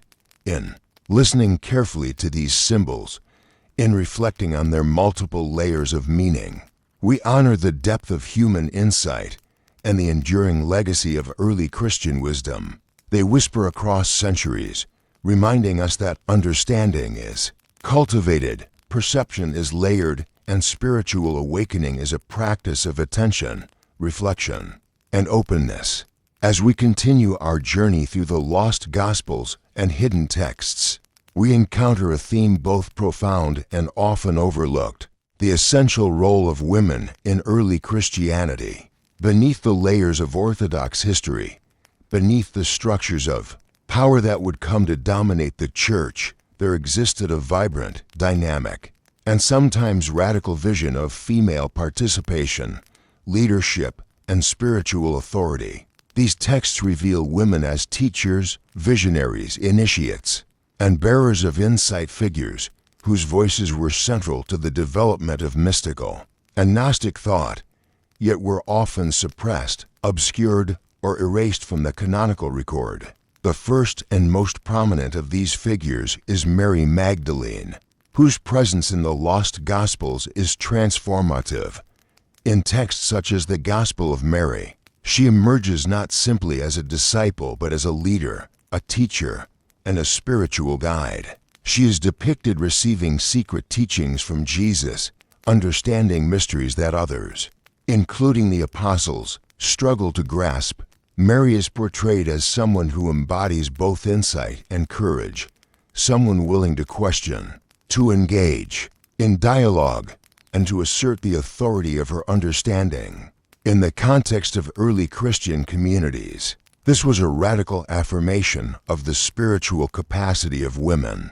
Mary Magdalene's role challenges traditional hierarchies. In the Gospel of Mary, she provides guidance to male disciples, mediates conflict, and conveys spiritual instruction.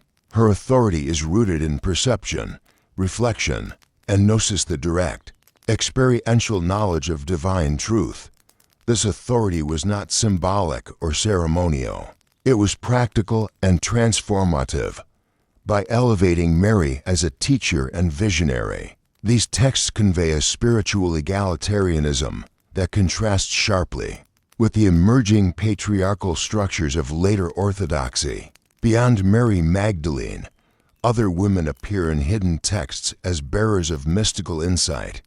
Salome, Joanna, and Mary of Bethany are depicted as participants in teaching, ritual, and the transmission of secret knowledge. These women are initiates, sometimes described as receiving private revelations, sometimes as mediators between the divine and the community. Their presence underscores a spiritual culture. in which female insight was recognized, cultivated, and valued, not merely tolerated or marginalized. The lost Gospels provide evidence that women were actively engaged in mystical practices and ritual. They participated in meditation, contemplation, and ritual enactments that cultivated perception, understanding, and spiritual awakening. Texts such as the Gospel of Philip suggest that sacred union, spiritual marriage, and other rituals may have involved women as central actors, embodying principles of insight, integration, and divine connection. In these contexts, the female presence is not peripheral but foundational, shaping both communal practice and spiritual culture. One of the reasons women's voices were marginalized in the later church is visible in the tension documented in the texts themselves. In the Gospel of Mary, for instance, there is friction between Mary and Peter, who questions her authority. Peter's skepticism reflects the broader cultural and institutional forces that would later define orthodoxy: suspicion of female authority, privileging of male interpretation, and the consolidation of hierarchical power. Yet the text affirms Mary's legitimacy, portraying her as someone who has received knowledge directly from Jesus and whose insight is both profound and necessary. This tension illuminates the struggles that women faced in asserting spiritual authority and highlights the transformative potential of their contributions to early Christian thought. The lost Gospels also reveal a broader theological role for women. Women are often associated with wisdom, insight, and the principle of gnosis. In many Gnostic cosmologies, feminine figures represent divine knowledge, the soul, or the active presence of spirit. Sophia, for instance, embodies wisdom, creativity, and the dynamic principle that bridges the human and the divine.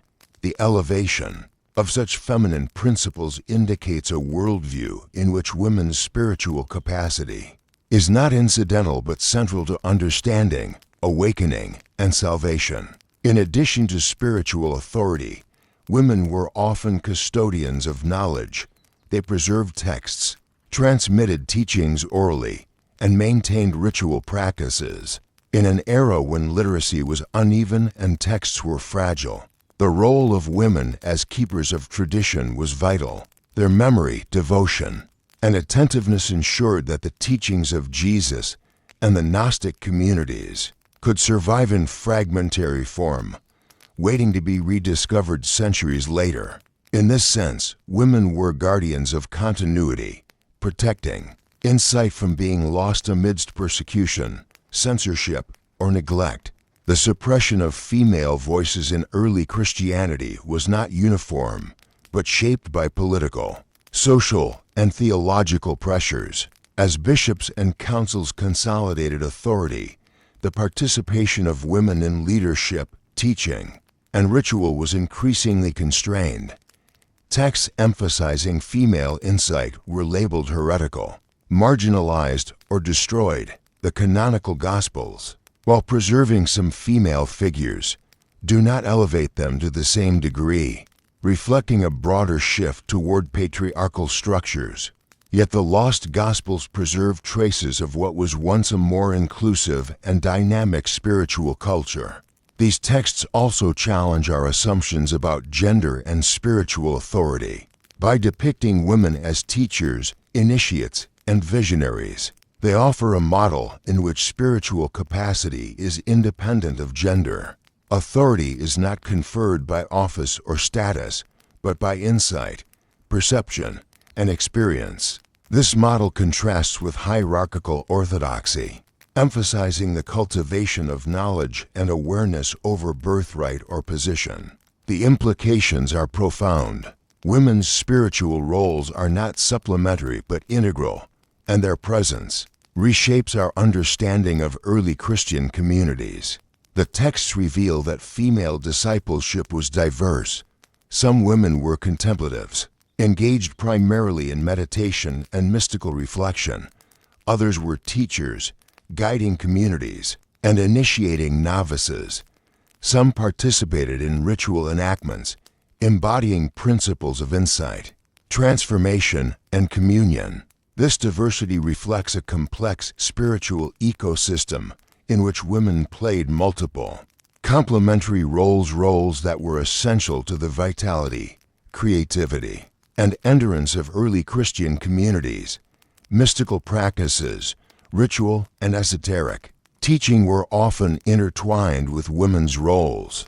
The Gospel of Mary and the Gospel of Philip suggest that women participated in practices designed to awaken insight, cultivate gnosis, and integrate spiritual principles into lived experience.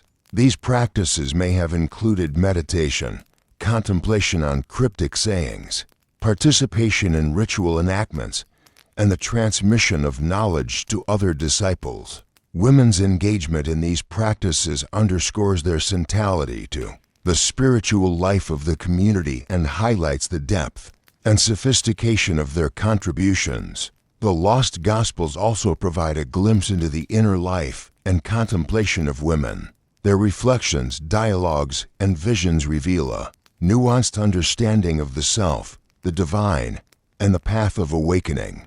Women are not passive recipients of teaching, but active participants in spiritual dialogue, questioning, interpreting, and integrating insight. Their voices offer subtle, profound, and often radical perspectives on ethics, perception, and spiritual growth. In addition to spiritual leadership, women were often mediators between the mystical and the communal. They transmitted insight in ways that nurtured understanding, cohesion, and ethical reflection. Their guidance was relational as well as intellectual, emphasizing the cultivation of insight within the context of community. This relational dimension underscores the interconnectedness of knowledge, perception, and social dynamics in early Christian communities. The rediscovery of these texts in modern times has allowed scholars and spiritual seekers to reassess the contributions of women to early Christianity. Figures like Mary Magdalene are now recognized not only as historical individuals but as symbols of insight, courage, and spiritual authority. Their stories challenge assumptions, expand our understanding of leadership, and highlight the resilience of female spiritual presence even amidst suppression. Reflecting on the role of women in hidden Christianity offers profound lessons for contemporary spiritual practice. It invites a reconsideration of authority, encourages inclusive engagement, and affirms the capacity for insight and leadership across genders. The lost Gospels teach that spiritual awakening is not limited by societal norms or institutional authority, but is available to all who cultivate attention, reflection, and understanding. Finally, these texts remind us that history is partial and selective. Women's contributions were often erased or marginalized, yet the survival of hidden texts and the rediscovery of these voices testify to their enduring influence. By engaging with these Gospels, we recover traces of a more inclusive, dynamic, and spiritually rich Christianity, one in which women were central actors, teachers, and bearers of insight. Their legacy whispers across time, inviting reflection, contemplation, and acknowledgement of the depth and diversity of early spiritual life. As we close this chapter, we are called to honor the wisdom, courage, and insight of women in hidden Christianity. They remind us that spiritual authority is grounded in perception, experience, and understanding. They teach us that insight is cultivated, not inherited, and that awakening is a journey open to all who listen, reflect, and engage with care. The presence of women in these texts is a testament to resilience, creativity, and the enduring human pursuit of knowledge, insight, and communion with the divine. In contemplating the voices of Mary, Salome, Joanna, and countless others, we glimpse a world in which spiritual life was diverse, dynamic, and inclusive. Their stories challenge, inspire, and illuminate, reminding us that history is enriched by the perspectives of those who were once hidden, but whose wisdom endures across the centuries. In listening to their whispers, we awaken to a fuller understanding of early Christianity, the lost Gospels, and the human spirit itself. As our exploration of lost Gospels and hidden texts deepens, we now turn our attention from words on parchment to the landscapes in which early Christianity quietly flourished. Beyond the scrolls, beyond the codices, there exists a hidden geography sacred. Spaces, secluded meeting places, and landscapes marked with meaning, often invisible to the casual observer. These places were not merely physical, they were symbolic, ritualistic, and spiritual, shaping the inner lives of those who gathered there. In the early centuries, Christian communities were dispersed across the Mediterranean, from the bustling streets of Antioch and Alexandria to quiet villages along the Nile and the hills of Galilee. Many met in secret, drawn together by a shared belief, mystical practice, and the study of sacred texts. The very act of choosing a gathering place carried profound significance. A hidden grove, a secluded house, or a simple cave could become a temple, a classroom, and a sanctuary simultaneously. Geography became encoded with spiritual meaning, and the landscape itself became a participant in the cultivation of insight. The lost Gospels provide subtle evidence of ritualized space. Consider the Gospel of Philip, with its references to sacred union, ritual enactment, and symbolic movement. While the text is cryptic, it hints at practices that may have involved carefully chosen location spaces, where participants could align themselves with the rhythms of nature, with celestial cycles, or with symbolic geography. These were not arbitrary choices. The location of a ritual, the orientation of a building, or the placement of a symbol could amplify perception, awaken insight, and cultivate understanding. Caves and desert hideaways played a particularly important role. Many Gnostic communities sought isolation to preserve texts, practice meditation, and transmit knowledge securely. The deserts of Egypt, where the Nag Hammadi codices would later be discovered, were not merely barren spaces, they were crucibles of spiritual practice. The harshness of the environment encouraged focus, contemplation, and discipline. In solitude, seekers could attend to inner realities, free from the distractions and pressures of urban life. These landscapes, often harsh and unforgiving, became teachers themselves, shaping the practices and the consciousness of those who dwelt within them. Sacred water sources, rivers, springs, and wells also held symbolic and practical significance. Water was central to purification rituals, baptismal practices, and symbolic enactments of rebirth. Communities often gathered near rivers, recognizing the duality of water as life-giving and transformative. Streams flowing from hidden springs could serve as metaphors for spiritual insight, clear, flowing, and sustaining, yet originating from depths unseen.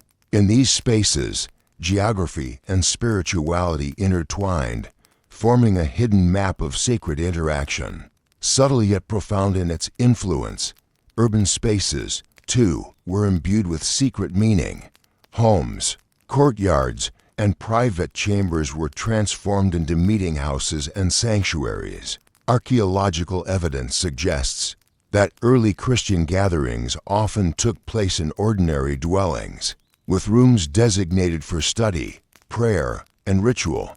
The layout of these spaces, the orientation of walls, and the arrangement of objects may have been carefully considered to support meditation, reflection, and the transmission of esoteric knowledge. Each home, each chamber, became a microcosm of sacred geography, a hidden temple in plain sight. The concept of pilgrimage also emerges in early texts and practice. Certain sites, tombs, relics, or places associated with Jesus' life drew seekers to travel long distances, to journey through landscapes charged with history and meaning. Pilgrimage was both physical and spiritual, walking the terrain, engaging the senses, and attuning to the stories embedded in the land. In these journeys, geography was not merely a backdrop, but an active participant in the cultivation of insight, guiding perception and shaping spiritual understanding. Celestial alignment and cosmic geography played a role as well. Many Gnostic texts emphasize patterns, cycles, and correspondence between earthly spaces and heavenly realities. Sacred sites may have been chosen or oriented according to solar, lunar, or stellar alignments, echoing the structure of the cosmos itself. In this sense, hidden geography was layered with meaning. Mountains, rivers, and valleys were not only physical realities, but also metaphors and conduits for spiritual principles. The landscape became a text, a sacred script waiting to be read by those attuned to its rhythms. One fascinating aspect of hidden geography is the connection to initiation and community formation. Certain locations were intentionally secluded to cultivate trust, focus, and spiritual intensity. Entering a hidden space required courage, preparation, and attention. It was an act of commitment. The geography itself reinforced the lessons of the lost Gospels, that insight is cultivated through discipline, that perception is shaped by environment, and that sacred knowledge is often hidden until one is ready to receive it. Archaeological discoveries complement textual evidence. Sites such as Dur Europos in Syria, with its house churches and frescoes, reveal how domestic architecture became sanctified. Frescoes depicting rituals, symbolic imagery, and early Christian narratives suggest that even ordinary spaces could be transformed into sacred landscapes. Similarly, the caves of Egypt, where Nag Hammadi texts were hidden, demonstrate a convergence of geography and preservation. The choice of location ensured both the safety of the texts and the spiritual potency of the cited dual function of geography as both protector and transmitter of insight. The lost Gospels themselves hint at symbolic landscapes, places where Jesus and his followers walked, taught, and revealed secrets. Galilee, the Jordan River, and remote hills are more than settings, they are participants in spiritual narrative. Each location carries layers of metaphor and meaning, from the baptism in the river symbolizing purification and rebirth to the solitary hills representing contemplation, trial, and vision. Geography in these texts is not incidental, it is integral, shaping perception, guiding reflection, and supporting the cultivation of inner life. Sacred symbols embedded in landscapes further reinforce this hidden geography. Stones, altars, inscriptions, and markers may have encoded teachings, celestial alignments, or ritual instructions. Some scholars have suggested that Gnostic communities used geographic features to map spiritual principles, hills as stages of ascent, springs as sources of insight, and caves as womb-like spaces for transformation. Walking through these landscapes was akin to reading a text. Each step, each observation, and each interaction could transmit knowledge to the prepared seeker.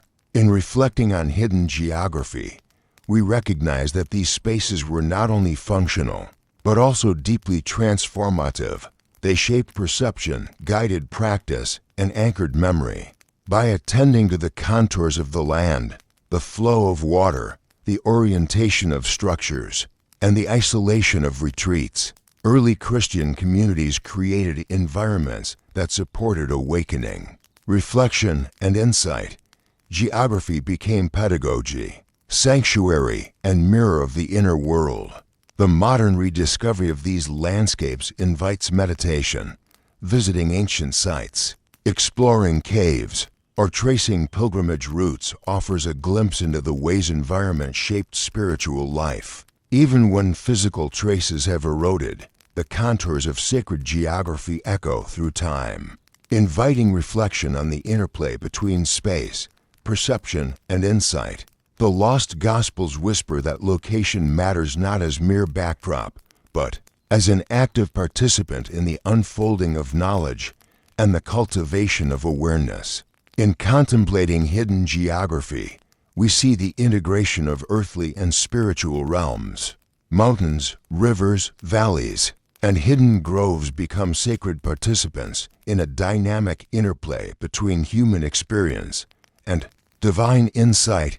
Early Christian communities recognized the power of space to shape consciousness, amplify perception, and sustain memory. The Lost Gospels, preserved in jars, codices, and minds, emerge from this geography as inseparable from the spaces in which they were contemplated and enacted. Finally, hidden geography reminds us that sacred space is both external and internal. The deserts, caves, and hidden homes reflect an inner landscape of contemplation, reflection, and insight. As seekers engaged with these external spaces, they cultivated corresponding inner spaces, clarity, focus, and attunement. Geography was not merely physical, it was a mirror of spiritual journey, a map of perception, and a conduit for awakening. In closing this chapter, we reflect on the whispering presence of hidden geography, the caves, groves, rivers, and rooms that shape the transmission of knowledge, the cultivation of insight, and the preservation of texts. These spaces remind us that early Christianity was not confined to written words alone, but was lived, enacted, and experienced in landscapes imbued with meaning. The Lost Gospels emerged not only from ink and parchment, but from the sacred terrain in which they were studied, preserved, and transmitted. As we drift into contemplation, we hear the silent echoes of hidden spaces, footsteps in caves, whispers along riverbanks, quiet reflections in secluded homes. These landscapes hold the memory of insight, the presence of devotion, and the enduring power of sacred geography. In listening to their whisper, we awaken to the profound connection between land, text, and spirit, a hidden map guiding seekers through both outer and inner worlds. As we continue our journey through the Lost Gospels, hidden texts, and sacred spaces, we now turn to a theme both subtle and profound: the intersection of gnosis and healing. In early Christian and Gnostic thought, knowledge and wellness were deeply intertwined, not as separate disciplines, but as complementary dimensions of human experience. Healing was rarely seen as merely physical. It encompassed the mind, the soul, and the inner life, reflecting a holistic understanding of human nature. The Lost Gospels are rich with references to healing, both literal and symbolic. Jesus is often portrayed not only as a teacher of wisdom, but as a healer, restoring sight to the blind, mobility to the lame, and life to the sick. Yet these miracles are not solely demonstrations of power. They are invitations to perception, teaching tools, and symbolic gestures pointing toward inner transformation. Healing becomes a mirror for gnosis, a reflection of awakening, and a guide towards spiritual integration. The Gospel of Thomas provides numerous sayings that illuminate this intersection. In its cryptic and concise statements, we find the underlying principle. Wholeness arises from insight. To see is to awaken is to heal. The text often blurs distinctions between physical, emotional, and spiritual healing, suggesting a continuum in which knowledge of the self and knowledge of the divine are inseparable from wellness. This integrated approach is a hallmark of Gnostic practice, where spiritual insight is itself restorative. Healing in Gnostic communities was often ritualized and intentional. It was not random or solely miraculous. It involved attention, preparation, and engagement with sacred principles. Texts hint at practices such as laying on of hands, meditation, and the use of symbolic objects. These rituals created environments in which insight and healing could converge, producing a state of balance, clarity, and awareness. The practitioner was both guide and participant, embodying the principle that perception and intention shape experience. Women, as we have seen in previous chapters, played an essential role in these healing practices. Figures such as Mary Magdalene, Salome, and Joanna are depicted as mediators of insight, conduits of knowledge, and facilitators of transformative experiences. Their participation underscores a central principle of Gnostic healing. It is relational and communal. Healing is not imposed, but cultivated within networks of care, reflection, and shared understanding. The energy, attention, and presence of the community amplify the effect, merging perception with restoration. Many lost Gospels also emphasize symbolic healing, a process of aligning the self with cosmic and divine order. Illness, imbalance, and suffering are often portrayed as manifestations of misunderstanding, misalignment, or disconnection from truth. In this framework, Gnosis, direct experiential knowledge of divine reality, functions as a restorative force. Insight into the nature of self, spirit, and cosmos brings clarity, alleviates confusion, and restores harmony.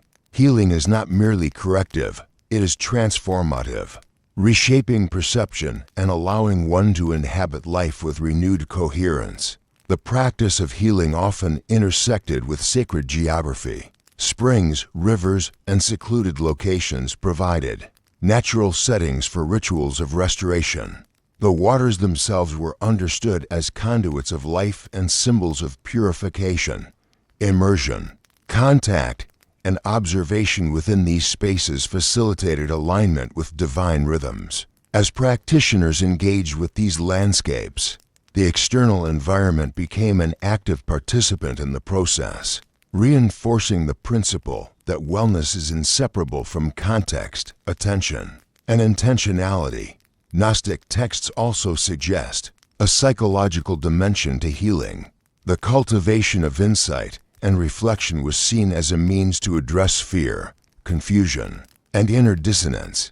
Meditation, contemplation on cryptic sayings, and dialogical instruction functioned as therapeutic practices, guiding the individual toward integration, understanding, and emotional balance.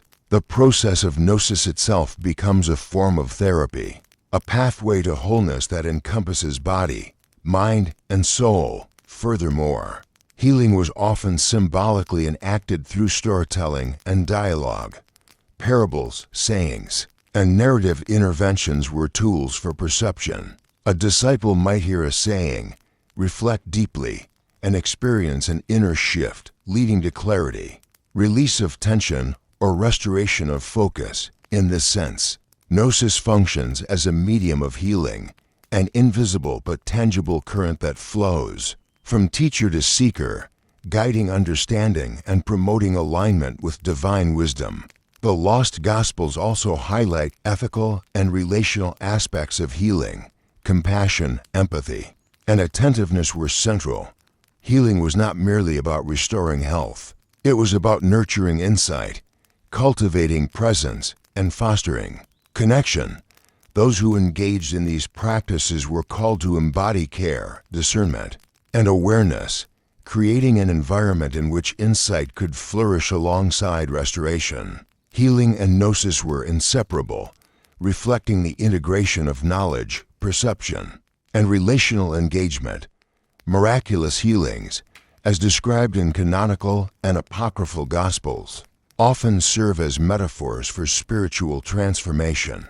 Restoring sight, opening ears, or curing infirmity is both literal and symbolic, inviting reflection on the processes of awakening, perception, and alignment with divine order. These acts are illustrative rather than prescriptive, teaching that insight catalyzes change, and that the recovery of understanding can restore balance across multiple dimensions of existence. Gnostic communities also cultivated herbal and natural remedies, often intertwined with ritual and intention.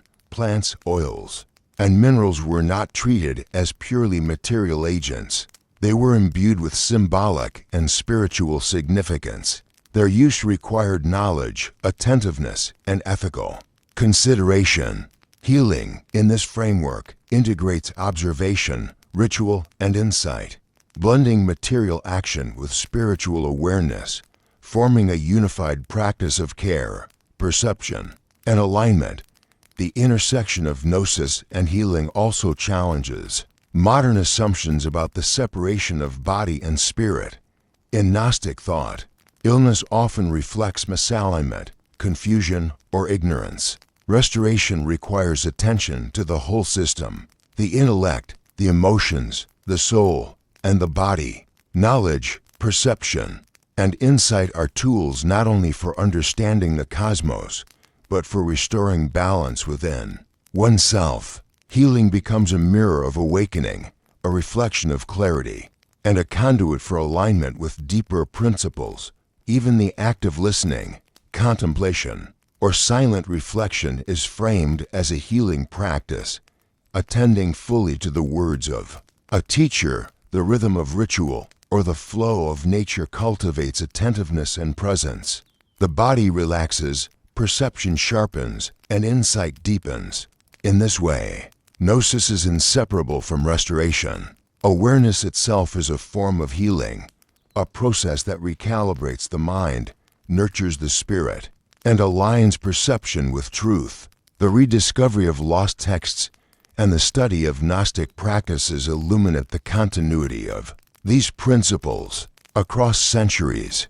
Modern seekers and spiritual practitioners recognize the therapeutic dimension of meditation, contemplative reading, and mindful presence, all principles embedded in early Christian and Gnostic approaches. The integration of insight, ritual, and ethical engagement forms a framework in which healing emerges naturally. From the cultivation of awareness, understanding, and relational attentiveness, in reflecting on gnosis and healing, we also observe the importance of discipline and practice. Insight is not granted instantaneously. It emerges gradually through sustained engagement with texts, meditation, ritual, and communal guidance. Healing is similarly cultivated, requiring preparation, attention, and the conscious alignment of intention and perception. The texts emphasize process over outcome, integration over sudden revelation, and awareness over passive reception. Finally, the intersection of gnosis and healing invites contemplation on the nature of wholeness. To be healed is to be integrated, aligned, and aware. To know is to restore. The lost Gospels suggest that insight, reflection, and spiritual practice are as crucial to wellness as remedies, ritual, or instruction. Healing is holistic, encompassing perception, understanding, and presence. Gnosis itself becomes a vehicle for transformation, illuminating the path toward balance, clarity, and profound awareness. As we close this chapter, we are left with the gentle realization that healing and gnosis are not separate, but entwined. The texts whisper that restoration is a function of perception, that clarity of mind fosters vitality of body, and that spiritual insight nurtures the soul. In the silence of meditation, in the attentive reading of sacred sayings, and in the careful cultivation of understanding, we participate in a tradition that sees the self as a whole, interconnected system, mind, body, and spirit in dynamic balance. In the stillness of reflection, in the quiet attention to inner and outer realities, we sense the enduring presence of these teachings. Healing, like gnosis, flows subtly, unseen but transformative, guiding us toward wholeness, insight, and awareness. The lost Gospels remind us that restoration is not merely an act of the body, but a harmony of perception, presence, and understanding, a practice that endures across centuries, waiting to be experienced once again by those who seek it.